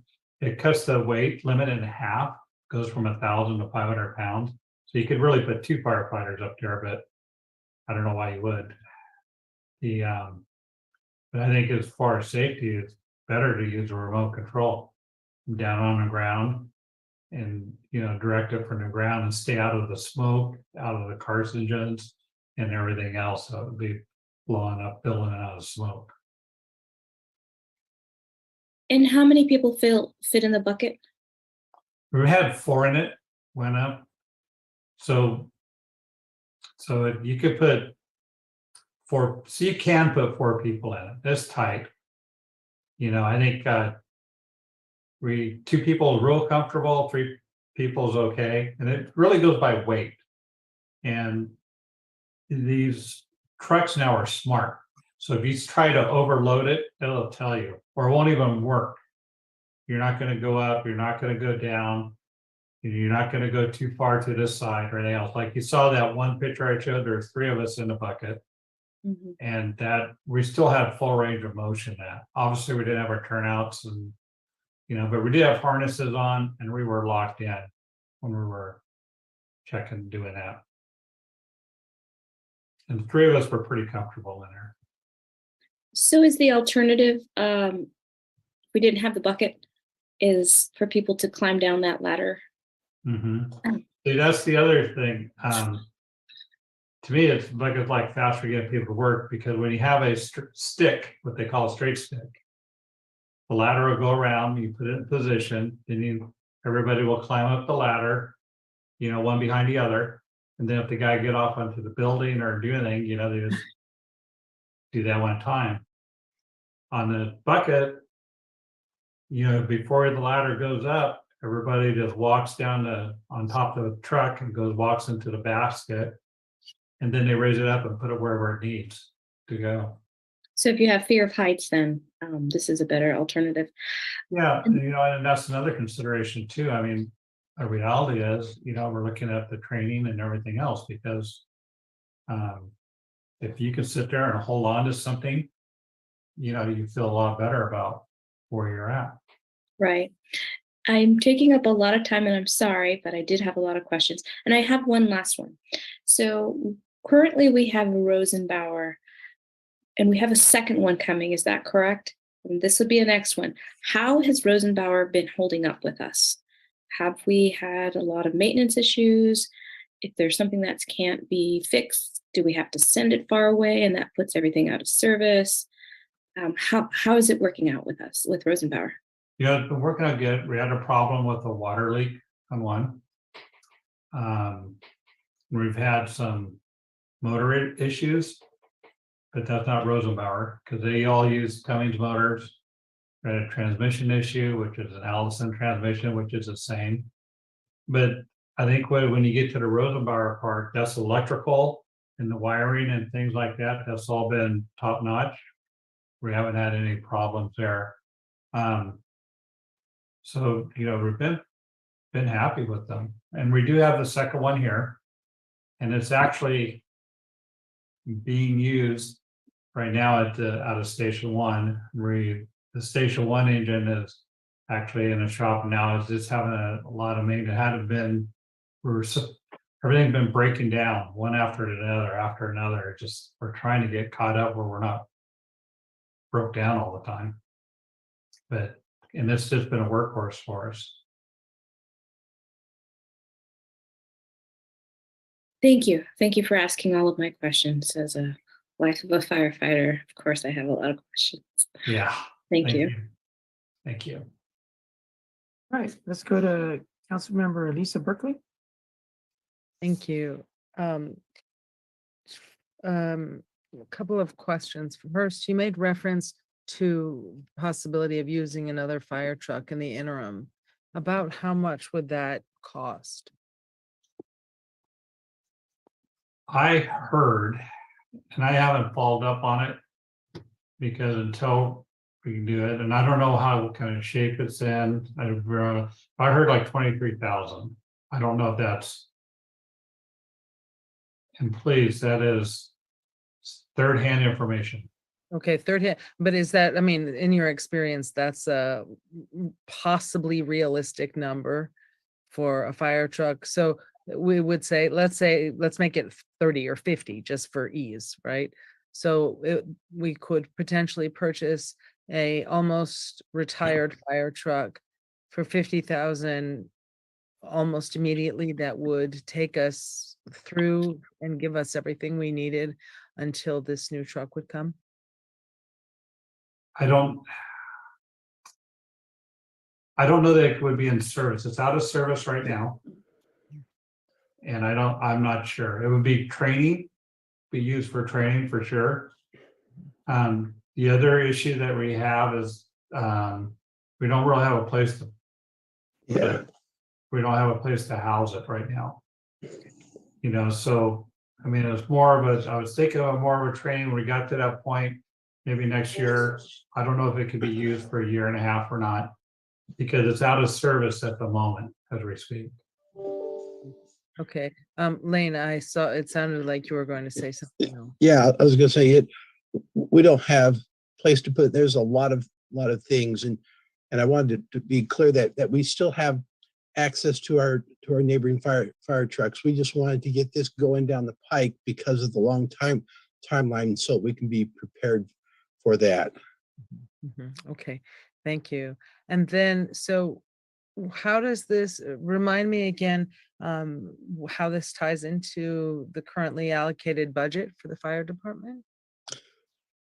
Actually, let me take that, because normally we would not bring an item in the budget outside of our budget cycle. And come January, February, we'll be starting our retreats, and we'd be starting the new budget cycle. And that is typically when we would be having this discussion, not at the very end of our 2-year budget year. However, as we've talked previously, we have an absolute need to move forward on a truck, and we know we need it. We've tried for several years to go the grant approach, and that did not pan out. And so now with Presidio moving a little bit further away, and with the cost continuing to go up, rather than wait till our budget cycle, we're bringing that forward right now, just because we know that we'd be strongly recommending in the next year's budget that we purchase it, and we can save $288,000 if we make that decision right now. So yeah, we're not following our normal process, but because of significant savings, that's why we're bringing it to you right now. Okay, terrific. Thank you. Could we see the slide with the different possible financing options? Sure.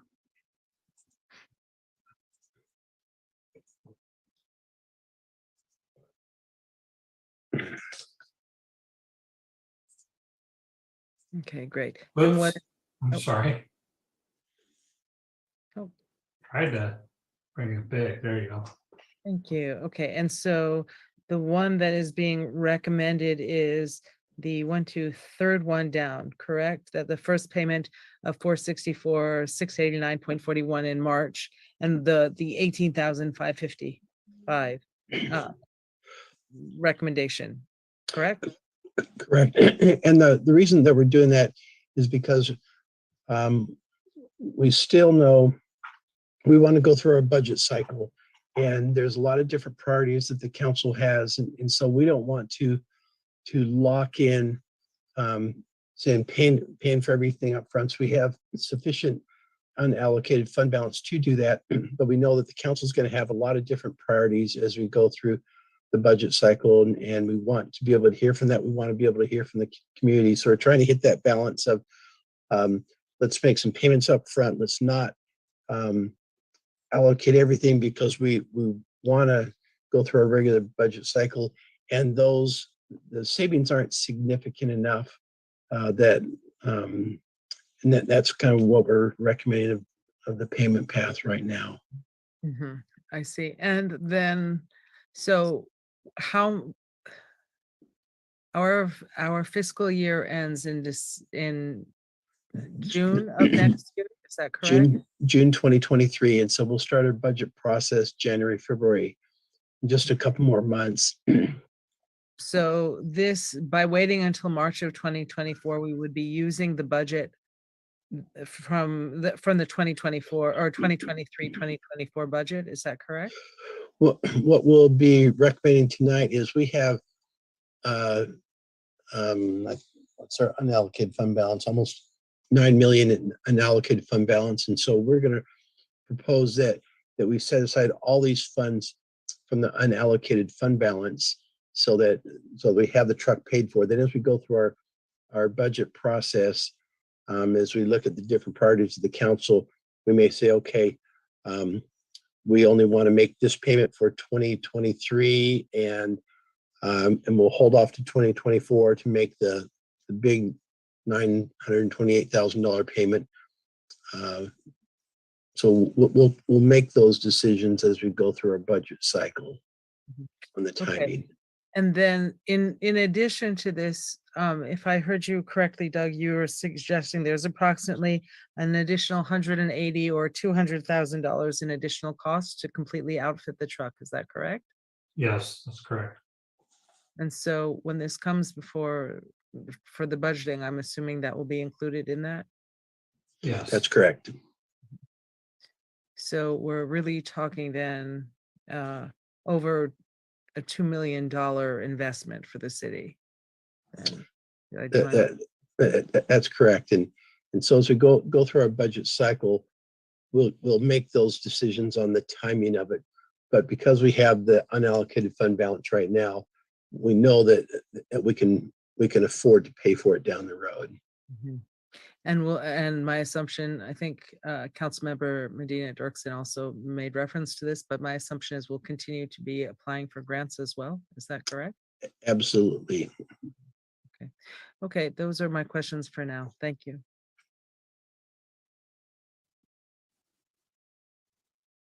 Go to Biala. Let's go to Mayor Pro Tem Kathy Biala. Thank you, Mr. Mayor. Doug, I appreciate the amount of time you have really done your research and did a lot of comparisons with the different companies. I have absolute faith that you will choose the right truck, the right company, as you have suggested. So there's absolutely nothing that I would challenge in terms of your decision. There's absolute trust in your judgment. I want to ask more Lane. I know that in January 2022, we had sort of estimated the truck being 1.5 million, and of course now that's escalated, and that is sad, but it is to be expected. Did I miss something? Are we not considering the bond measure to cover this, or are we now saying that we're going to find that money somehow in unallocated fund during the new budget cycle?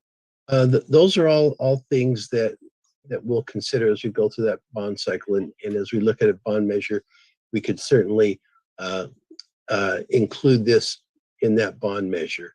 So all that we wanted to do tonight was get the okay to move forward with the purchase so we can save the $288,000. And then as we go through our budget cycle, we'll figure out timing on paying and whether or not we include it in the bond and other issues like that. Okay, got it. As long as we have the money and we can get the money somehow, absolutely, there's no challenge to Doug's decisions, I think. So as long as that is available, I am good with these allocations, however we get it. Thank you. Thank you, Mr. Mayor. All right, you're welcome. Doug, can you put up the chart of optional payments plans again? So Lane, I want to ask you and Doug, what is the downside to paying it all up front to save the 85 grand? Right now, yeah, I think the downside, as I said before, is we want to go through the budget cycle and really see what the other priorities of the community and the council are. And if we lock up that, then we take away some of that flexibility going through the budget cycle, because typically we don't want to make a purchase like this outside your budget cycle. And the other part is this savings isn't really reflective of everything. Interest rates are going up quite a lot right now, and money that we keep, we're investing in higher and higher funds, and so we'll be making interest, not 85,000, but we'll be making some significant interest savings on that also. All right, let's go to, thank you. Let's go to Councilmember Christina Medina Dirksen.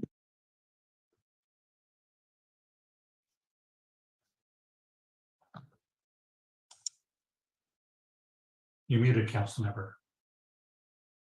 Somebody tells me.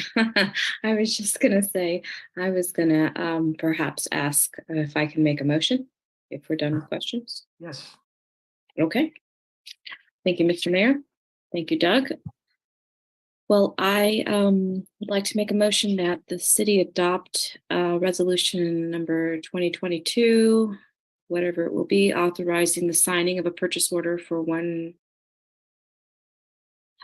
authorizing the signing of a purchase order for a purchase of a Rosenbauer Quint fire truck and direct staff to We're looking at option number 3. Is that correct? Chassis payment plan, put up the, oh, I guess that is correct. I'm sorry. We're going to direct staff to pay $464,689 for the chassis upon arrival at the Minnesota plant for the price for a $18,555 discount on or about March 24th, which will reduce the total purchase price to $1,889,888 and pay the balance when the truck is delivered and accepted by the Marina Fire Department on or about the fourth quarter of 2022, and authorize the finance director to make necessary accounting and budgetary entries. Second. Okay. Seconded by Mayor Pro Tem Viola. Let's go to, anyone have any brief comments before I go to public comment? I do have a brief comment. Yes, go ahead, Christina. I just want to say thank you to the residents for making this possible, because we stumped for this on some of the half-cent sales tax. And without that revenue and purchasing of products in our city, this wouldn't be possible. So I want to say thank you to our residents for having faith, and we are delivering on what we promised. And thank you to Doug and the fire department, because this is direly necessary. I also would imagine that impact fees will have paid into this, so our partners in development are coming through for us when we need them. That's all. Thank you, Christina. Yeah, so the taxes were raised by the voters of Marina, and 70% of the taxes that were raised through those increases are coming from non-Marina residents. So it's a efficient way for Marina to improve our services without coming so much out of the pockets of Marina citizens, because a lot of people like to come to Marina and shop in our stores and eat in our restaurants. And so it's a good thing. Thank you for bringing that up. So we'll go to public comment now. And we see Les has his hand up. Good evening, Les. Try again. I keep on muting, so what's going on there? Okay, thank you. I absolutely have no problem with the requirement as far as the fire chief wants it. I want him to have it. Why we're making this decision outside of the budget process, I'm not quite sure of, because it doesn't look like you have to do anything until 2024. However, I feel pretty comfortable you're going to want to approve this, so I'm okay with it 100%. I would like to know the overall plan for the fire department, what they're buying, when they're buying. I'm assuming this fits in with that. As far as when we make the payments, I think that's the comptroller's decision, what makes sense from a financial perspective. But I totally support the requirement itself. Thank you. Thank you very much, Les. Before we close public comment, anyone else wishing to speak? Just raise your hand. All right, we'll close public comment. And does anyone have any final comments before we go to a vote? I'll just say, Chief, it's really exciting to get such a large, beautiful piece of new equipment. And I imagine that, the fire department staff appreciate knowing that that's coming. I know that they probably appreciate, working on these new pieces of equipment. We got one recently. We have another one in the hopper besides the one we looked at tonight. And have you gone through John Burton on all of these? But I asked that because I want to say thank you to John Burton.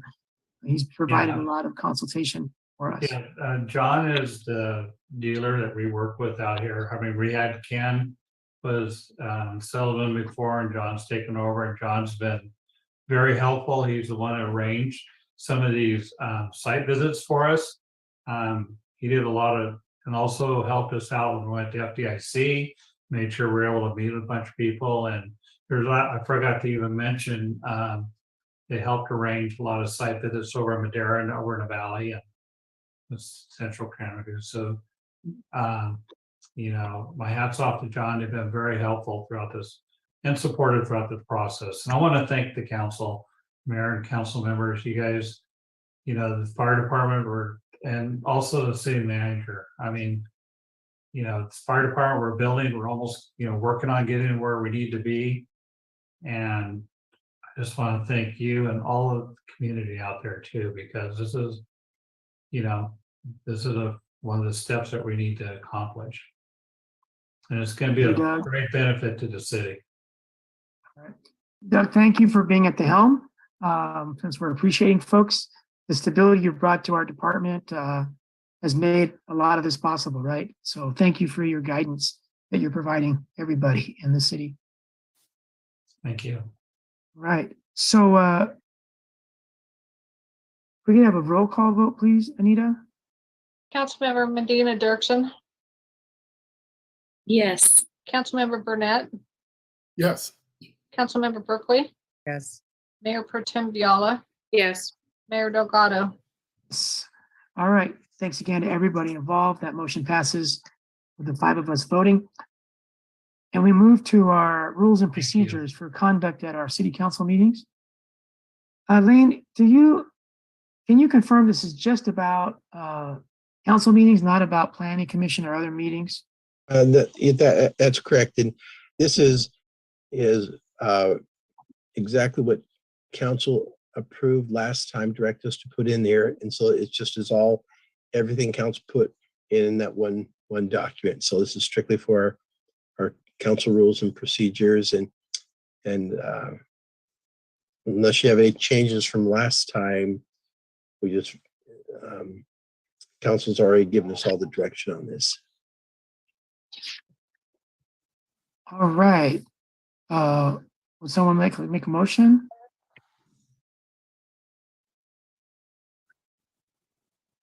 Mr. Mayor, may I make a comment? Sure. Before we do the motion? Let's see, there are just a couple of things here. Is it possible, Lane, that I know we're doing action minutes, but on the public comment, is it possible just to list the people from the public who gave their names and that we know of, just to say that they made public comment? Yes. Well, because sometimes I'm trying to find what somebody says, and I don't want to go through the minutes if I know that they weren't there. Yes, we can do that. Okay. And then Before we move on, Kathy, yes. So to codify this, do we need to put that in the language so that everybody knows 10 years down the road that you need to list everyone who's spoken? Yeah, Heidi will probably jump in. My suggestion is we don't put that in there. It's just kind of a staff type of thing, and we can just try to accommodate council on that. But I'm not sure we want to get into that little detail on these procedures, really, of how we're going to operate our meeting. Okay, let's go to Heidi. Thank you, Mayor, members of council. Also, part of the direction from the last meeting was it was an approval of action minutes, but a direction to staff to bring back some samples as to what the action minutes would look like. Okay.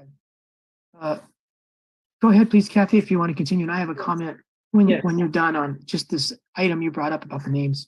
Yes, and then on the paragraph 27 about the 3 minutes, we're changing that for the public to speak 3 minutes, and it says at the discretion of the mayor. I think it may not be something that ever happens, but because we made this change to make efficiency of the council better, and it's really that they have the discretion to decrease that 3 minutes, not ever to increase it back to the 4 minutes. Is that something that we should stipulate in the language here, that they have the discretion to decrease the time allotment from 3 minutes? Yes, Heidi. That is actually what it says. So it limits, the comment is for up to 3 minutes, which may be limited at the discretion of the mayor. Oh, okay. So that says it. Okay, I didn't catch it that way. That's okay. Fine. Yeah, that's great. As long as the legalese says exactly, what we need, then I'm fine with that. I am so pleased that we added the land acknowledgement language. And as I have been speaking with Luis Ramirez, who was invited by Allison Hunter. The complexity of tribal designations has become very clear to me, and it's something that I hadn't known before. And there's historic tribes, there's tribes that are registered, with the federal government, et cetera. And just because I know there's a lot of controversy about who is the valid representatives of these tribes, and I just would like, I know it came from the proclamation, but just to make sure that we're not stepping on anyone's toes about who we've mentioned, et cetera, could we take the little time to just ask Louise just to look at that language and make sure that it is general enough and that we haven't excluded anyone who might have a problem with this language? And if we could do that, I would think politically it's very important that we get it right.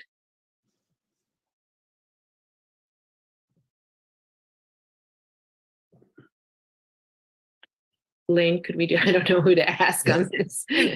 So I'd like to actually add to this because this is something that I started on a little while ago, and it was in a number of conversations, the number of tribal leaders, and had some conversations with them about what was the appropriate thing. So why don't I follow up with Lane on that so that it can be brought back to us and you can see the confirmation from the various leaders. Is that what you're thinking? Yeah, that's great. And may we add Allison to that as well? I think she has been very instrumental and she has a lot of knowledge about other tribes as well. Of course, I'm happy to turn it over to her or Lane, either way. So Lane, can you involve Allison and Lisa? Yeah, I'll probably assign it to Allison anyway. Great. Okay, that's all the comments I have. Thank you. All right, Councilmember Christina Medina Dirksen. Muted still. Sorry. Thank you, Mr. Mayor. I do have a question about page 11, the limitation of debate. It says no council member should be allowed to speak more than once upon a particular subject until every other council member desiring to do so shall have spoken. And then during the initial round of discussion, each member has 5 minutes. Okay, 2 questions here. So does this say that the first part of it, you're not allowed to speak more than once until after everybody spoke? So is that to say after everybody has spoken, you can speak again? So long as if it's in the first round? Yeah, so if you You're speak, within Christina, 5 minutes? yeah, so if you speak and you want to say more after the next person speaks, you can, but you have to wait until everyone who wants to speak has their first bite of the apple. So nobody gets a second bite of the apple until everyone who wants a first bite gets it. And you can have as many rounds as possible, but you have to wait your turn until everyone else has a turn who wants to take one for each given round. Does it come for a total of 5 minutes? No. What we're getting at is, I think, especially Mayor Pro Tem Biala, sometimes she would feel frustrated because someone like me would take the floor for 20 minutes asking questions. And by the time it got to her, either she was falling asleep or she forgot what she was saying, or, just lost the momentum that she had. So this way I can still talk for 20 minutes, but I've got to break it up into segments if other people want to speak. What about the limitation on the 5 minutes? So is that for? Yeah, that's for each round. That's what, Kathy was hoping that we could stop talking for so long, each person. So if I had 10 questions and the first couple take 5 minutes, then I have to turn it over to the next person, get my other 8 questions answered later so that everyone has a fair shot promptly and not waiting so long to have their first bite. So that relates to every round. So the questioning of staff reports, that kind of thing. Okay. And then will there be a timer? Yeah, I guess so. We'll keep Anita busy. We'll keep her awake. I'm always awake. Okay. That was my question. Thank you. Yeah, thank you. Let's go to Mayor Pro Tem Biala, if everyone else has had a chance to speak before we go back. No, just kidding. It's not implement. That was one of my questions. Is when are we going to start this? Not at this meeting, but we maybe in the new year, January 1. Would that be all right? Yeah, but actually, we can start December 6th. I mean, once the council approves it, I guess you could do an effective date in January if you wanted to. It says that it takes effect immediately upon passage. Ah, okay. So December I'm cool with 6th that. would be, our next meeting would be under the new rules. Okay, great. And we're I ready to just- go. Yeah. I also wanted to find out what did we say about public comment in the beginning, limited to 30 minutes. But I'm thinking also, I think there was a comment from Brian McCarthy actually saying that when from the dais, when we talk about public announcements, we tend to be pretty wordy about that. And he had posed that there should be some other mechanisms by which to communicate recreation announcements and things that sort of be on calendars, that we would make that available rather than us trying to squeeze all the things in of what's coming up. Did we, I don't think we put that in these documents, but how do we manage that? Yeah, so the discussion was, again, we're trying to keep our meetings efficient and effective. And so we have so many other tools out there to get that information. And really, when you look at the recreation announcements and really how many people attend the meetings. And so the thing is, look at other options, look at social media, look at other mechanisms to get those announcements out. And so we'll be doing that and for other things like that. Okay, but how are we defining that then? I mean, if you just looked at today, which ones in the future should go on some kind of announcement versus which are allowed, in the meeting? Well, I think today was a good example. That there's individual things that are very appropriate to bring up. The example of the recreation announcements that is an ongoing every time, takes up 10 minutes and didn't make sense to do that. But there definitely is a part that something is coming up that you'll want to make that announcement, and we still have the ability to do that. Yeah, and maybe we can discuss this, but I'm thinking about, and again, because we're trying to be much more efficient. So maybe these announcements are not talking about past events, but announcing future events. Would that help a little bit in terms of what we cover?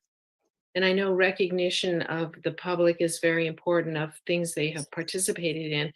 But again, maybe there's another way we do that recognition, and send something to them, from the city, or I'm not sure, but I'm just thinking about how we make that piece shorter for ourselves. Well, I think that this is a first step in the process of getting our meetings moving forward. And so I think it wouldn't kind of feel our way as we go along, make adjustments. Okay. All right. And we can always add more things later. And I do want to say that some of these are going to be uncomfortable because we haven't been doing a lot of these things maybe. So I would hope that in the spirit of just piloting some new behaviors and new processes, that we all feel comfortable to say point of order, that we have something that we've said we would hold to and we're getting a little astray, and that it shouldn't be. Kathy, excuse me, Kathy, can you form that into a question, please? This is the question part. Okay, well then forget it. All right, any more questions, or would someone like to make a motion? Should that have been a point of order? No, I'm kidding. Okay, I'll make the motion. Okay. That we adopt the resolution so-and-so, which repeals and replaces resolution number 80-71 as amended, regarding best practices for public engagement and meeting efficiency. All right, and just to clarify, it's to appeal, not to repeal, right? It appeals and replaces. I don't know the difference, but, It should be repeal and replace, Mayor. oh, Yeah. okay. You picked it up good, Mayor. You did, that's excellent. It should So be. the repeal motion and replace. was read correctly. There's no need to change the motion. I'll second that. If someone, does anyone else like to second that motion? You're the perfect person to second it. Okay, so I'll second the motion. And we'll go to public comment for the last time under these rules.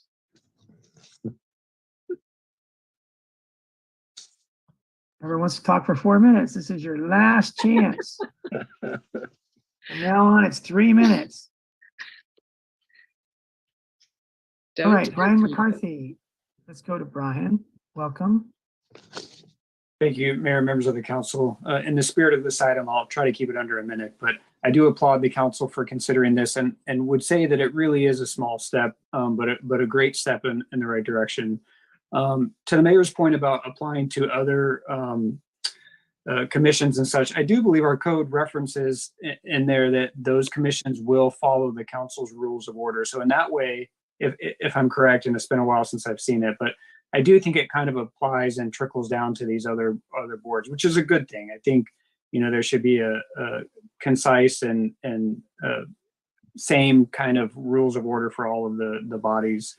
And then the last thing I'll say is just to kind of echo Mayor Pro Tem's point. I really encourage staff and council to really think hard and ask yourself from time to time who your audience is, what you're trying to accomplish by what you're saying, and who you're trying to reach. And if those people are really people that are probably listening in. So that's it from me. Thank you.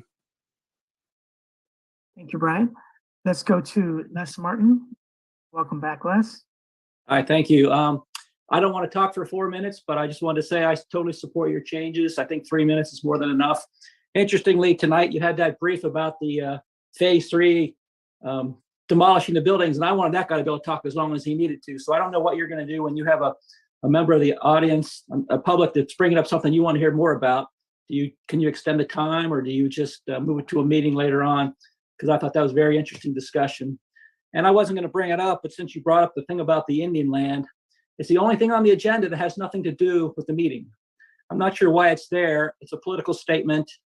I mean, you could put lots of other political statements on it if you wanted. So I'm not sure why you're doing that. I do assume there's no suits by the Indian nation to try to take back their tribal lands, because if there was, I don't think you'd be proving their case by putting that statement on your official city document. But I'll just leave that as it is. I mean, if you keep it on, it's fine. It's up to you. Just not sure why that keeps coming up. I have not met an Indian in my 6 years here in the city. But anyway, other than that, very, very good change. I appreciate all of the changes. Thank you. Okay, thank you, Les. We'll go ahead and close public comment after a moment. Give everybody a moment to raise their hand. All right, let's go to Tommy Olea. Welcome back, Tommy. I mean, I didn't read the packet as far as what the changes were. I guess public comment, I guess I'm gonna ask this in the form of a question. I guess Tommy, you public can ask comments or questions. You are not restricted on what you say. It sounds like every time I talk, I have to ask a question. So I'm just gonna ask questions. Excuse me. But the public is gonna ask questions at the beginning of these things now, not at the end. Is that what I'm hearing? That's the change. Of course, it's 4 minutes to 3. Who knows, the next time it'll be 2 minutes. I guess it's your government, it's not our government, because I don't see how we could be part of your system, because between closed sessions, closed meetings, you've already had this thing in motion already, whatever decision you guys want to make, and that's okay. I mean, yeah, you can listen to public comment, and I'll throw it out there. I said something about the roads. I said something about the internet. I say something about the smell of the air, but you know what? It just goes away. So it ain't going to change. You're just changing your little rule book. It's almost like you can ask the witness questions, but I can't. That's not the way it works. If you ask the questions of a witness, then I can ask questions. That's how it works. That's how government works. That's how the law works. But you're building your own. I think Marina has way too much government. I mean, way too much. Everybody keeps saying, "What's wrong, Tommy?" My sister lives in the county. My nephew lives in the county. Excuse me, Tommy, please, you're commenting on the changes we're making to our meeting protocol. Okay. You know what? I think you guys have way too much government. You're going to do it your way. I think the only thing we stopped in these meetings was not chopping down a cypress tree. I think that's the only thing that people has won. So whatever changes you make, you guys are going to win. We're not going to win. No one cares because you can't take a problem to the city and try to resolve it because you want your agenda and you want it the way your format. You want 3 minutes, 2 minutes, whatever. You talk first, or you talk all night and then I only have 3 minutes to talk. Okay, whatever. You know, that's not freedom. That's not government. That's your form of government. And that's why you have a lawyer there. That's why a lawyer is present. I understand how this works because my client privilege, that's how it works. You hire the developer, anything goes wrong, it's a client of the lawyer. I get it. I totally get it now. I understand. Nothing can be admissible in court. You're protected. Okay. I won't make any more comments. I'm just going to say that at the rate you're going, you should just have everything in a closed session and not have a council meeting. I mean, you already had it in motion already prior to the meeting.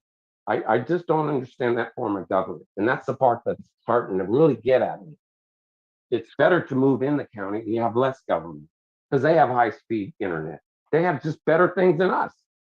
Even though you complain, it doesn't work.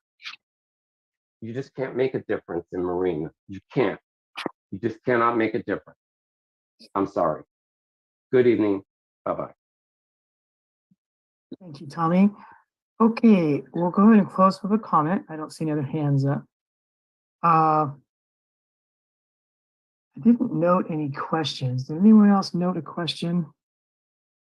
Okay. Let's go to Mayor Pro Tem Kathy Biala.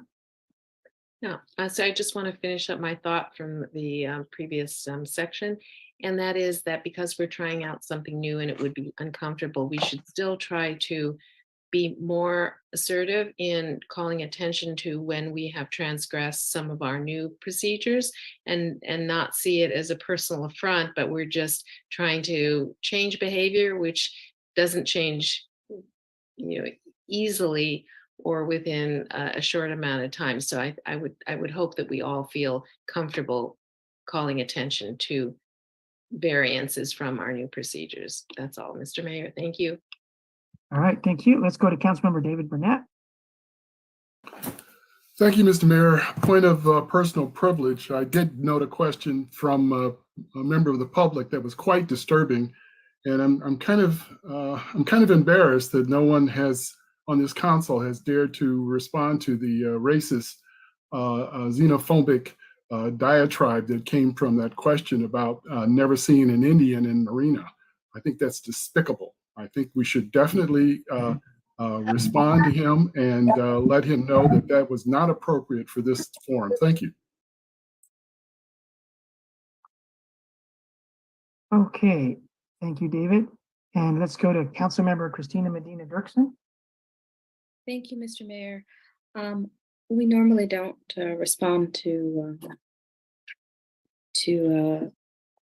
comments, but I'm a little dissatisfied. I'm a little saddened that Mr. Galea feels that we can't make any changes or things that are already in motion before our meetings start. So if anybody out there feels that way, feel free to reach out to any of us or to me.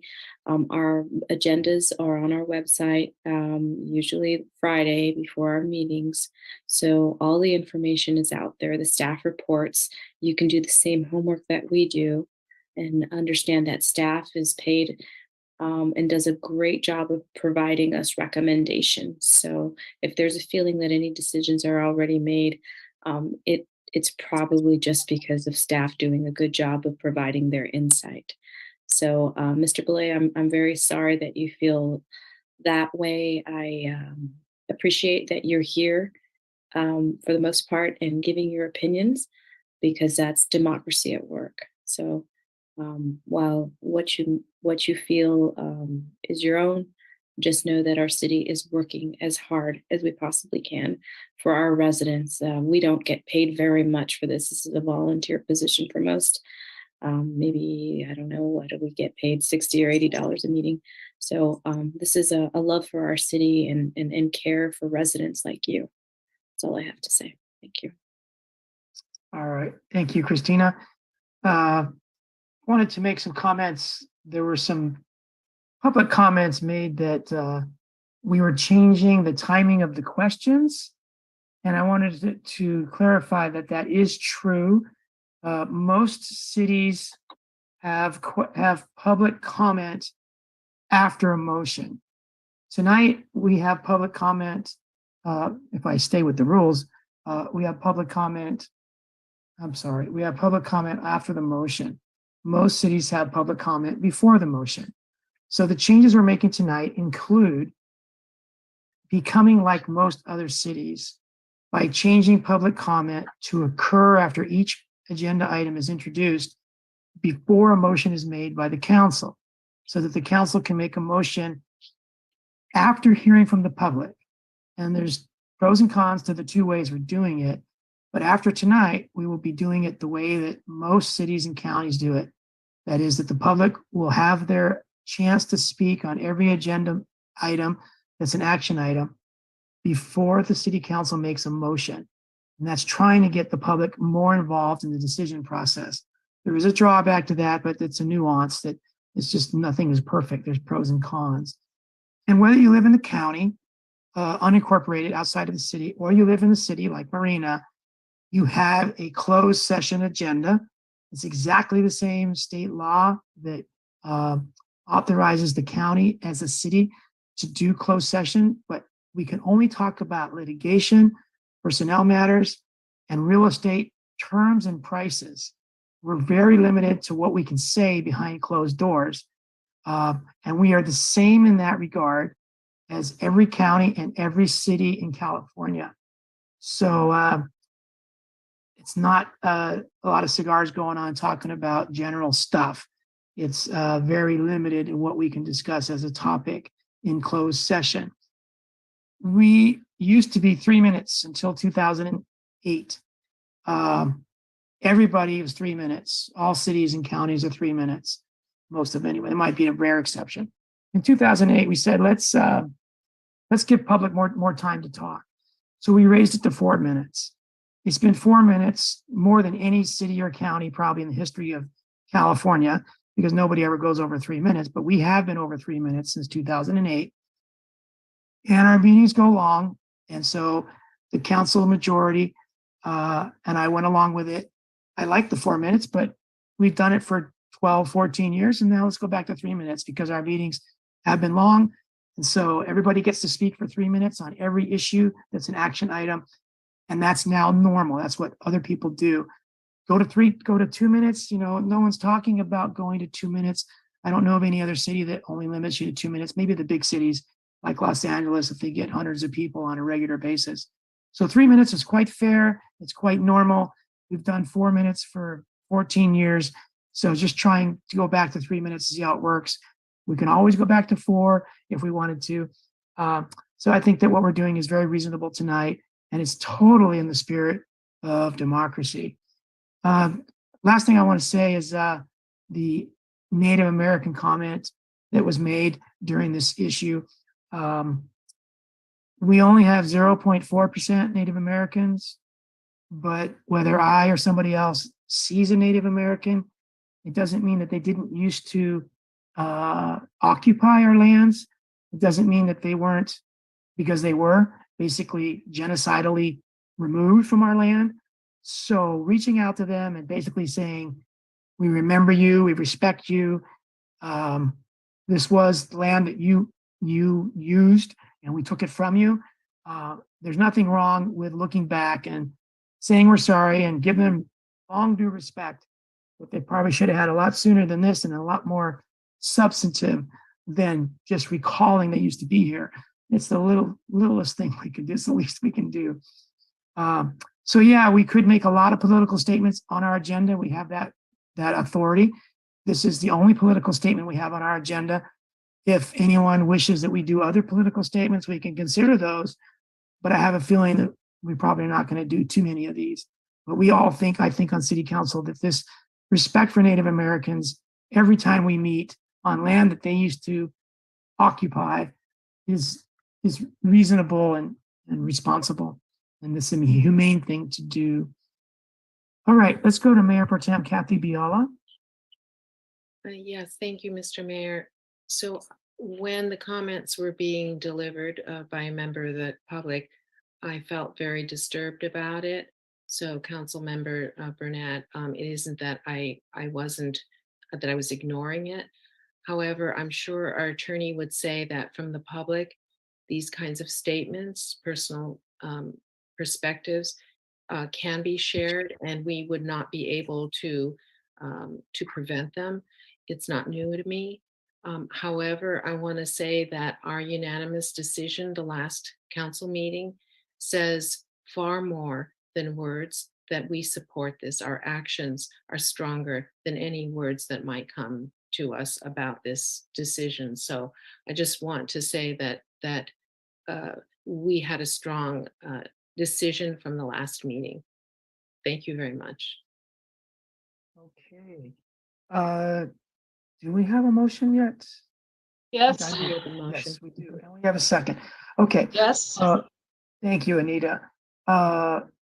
So if there's no further comments, I don't see any hands up. Let's go to a roll call vote, please.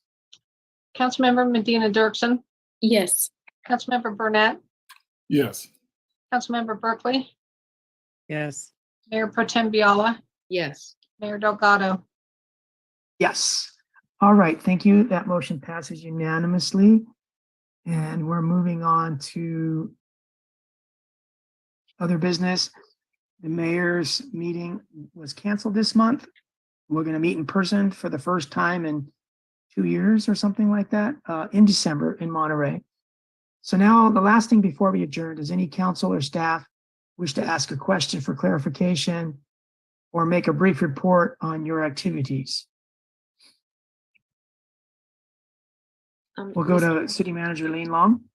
I can just make a brief comment regarding the CalM hearing that's coming up on Thursday, and just thank all of our community that has engaged, and certain people that just put in so much time and effort reaching out to people, and our community really has done a phenomenal job. And again, if people want to be involved in that hearing, they have a deadline to sign up to speak tomorrow at 5 o'clock. And so come to our city website. They'll show you how to sign up, but really want to acknowledge our wonderful community and certain individuals. I won't go into names that have just put in so much time and effort on this. And it shows really how great and how wonderful a community that we do have. All right, let's go to Councilmember Christina Medina Dirksen. Thank you. As a TAMSI member and a member of the TAMSI Rail Policy Committee, I just want to make sure everybody knows that the handcar rails are back in business in Marina. We have an arrangement where Marina is leasing lines to the handcar rail, and they are taking bookings. That's all I have to say. All right, and before we go to Mayor Pro Tem, just a quick follow-up question regarding the handcars. Lane, do you know that we did or did not pay TAMSI what they needed to be paid this past week? I'm not. I don't think that we have received payment from the handcart people yet, but all the agreements are signed, and they just need to make that payment to TAMSI. Guido, did you have input here? No, what Lane said is correct. We have not received payment from the applicant at this point. Okay, so we're two ships passing here. There was an email from TAMSI saying that they expected payment from the city that they had not got. And so I forwarded that email to staff. So my question was, has the city paid TAMC what TAMC wants the city to pay them? Not at this time because we have not received payment from the applicant. Okay, because it was the applicant saying, hey, Bruce, we're worried. TAMC saying, so we got a little circle going here. Yes, One, so the issue is, we have a lease with TAMC, they have the lease with us, and then we have a contract with the applicant. And the lease is for like whatever it is, 15,000 a month, and the applicant has an obligation to make that lease payment to TAMC. No, to us. Right, which, I mean, it's not coming out of city coffers, but the applicant pays for that and it gets to TAMC. Yeah, okay. and I Juan, did you just have input?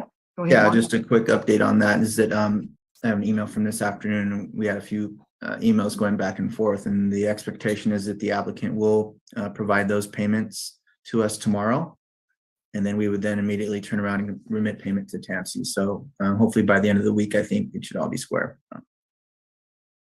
Okay.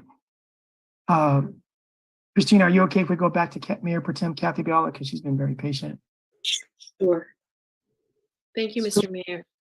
I just missed what you had said. You spoke it so fast, and by the time, it was onto other things. What did you say about a first meeting in person on Monterey? What was that? The mayors meet every month, Oh, but it's been on Zoom for a long time. okay, so it's the mayor's meeting. Okay, thank you. Okay, that's it. Christina, did you have, I'm sorry, Kathy, do you have more input? No, that's it. Thank you. Christina, do you have input? Sure. I would suggest we get a payment plan going. I understood it would possibly be a reimbursement situation. We pay and they reimburse, since this payment has to come from the city. So I would suggest a payment plan or a payment. It has to come. The check has to come from the city monthly to TAMC. So perhaps the city's on track to make the payments on a certain day, and the applicant will reimburse, or we need to get it from. So that's all. Yeah, we have those systems in place now, so that every month it's recurring billing that goes out to the applicant, and then we turn around and send payment. So yeah. Thank you, Juan. Heidi, did you have input? No, I just was gonna bring us back to the agenda. I have a brief question. Are we still getting weekly site visits to Randova Avenue and Third Avenue? Because there's some things going on there that seem to be around for a few weeks, and now it's getting worse as far as the gate's been run down with a vehicle or something, so it's wide open at Cypress Knolls. So I guess just a clarifying question, are we still doing weekly site visits to that area? I can't say for sure. If it's persistent problems, I would say it probably is not happening. Okay. All right. Thank you, Brian. All right. I think people are done. So thank you, everybody, for being on the line. And we are adjourned. We'll see you on December 6th. Please come to the Coastal Commission hearing on Thursday. You can all make it. Move mountains to be there. Thanks, everybody. Thank you. Thanks. Good night, everybody. Good night. All right.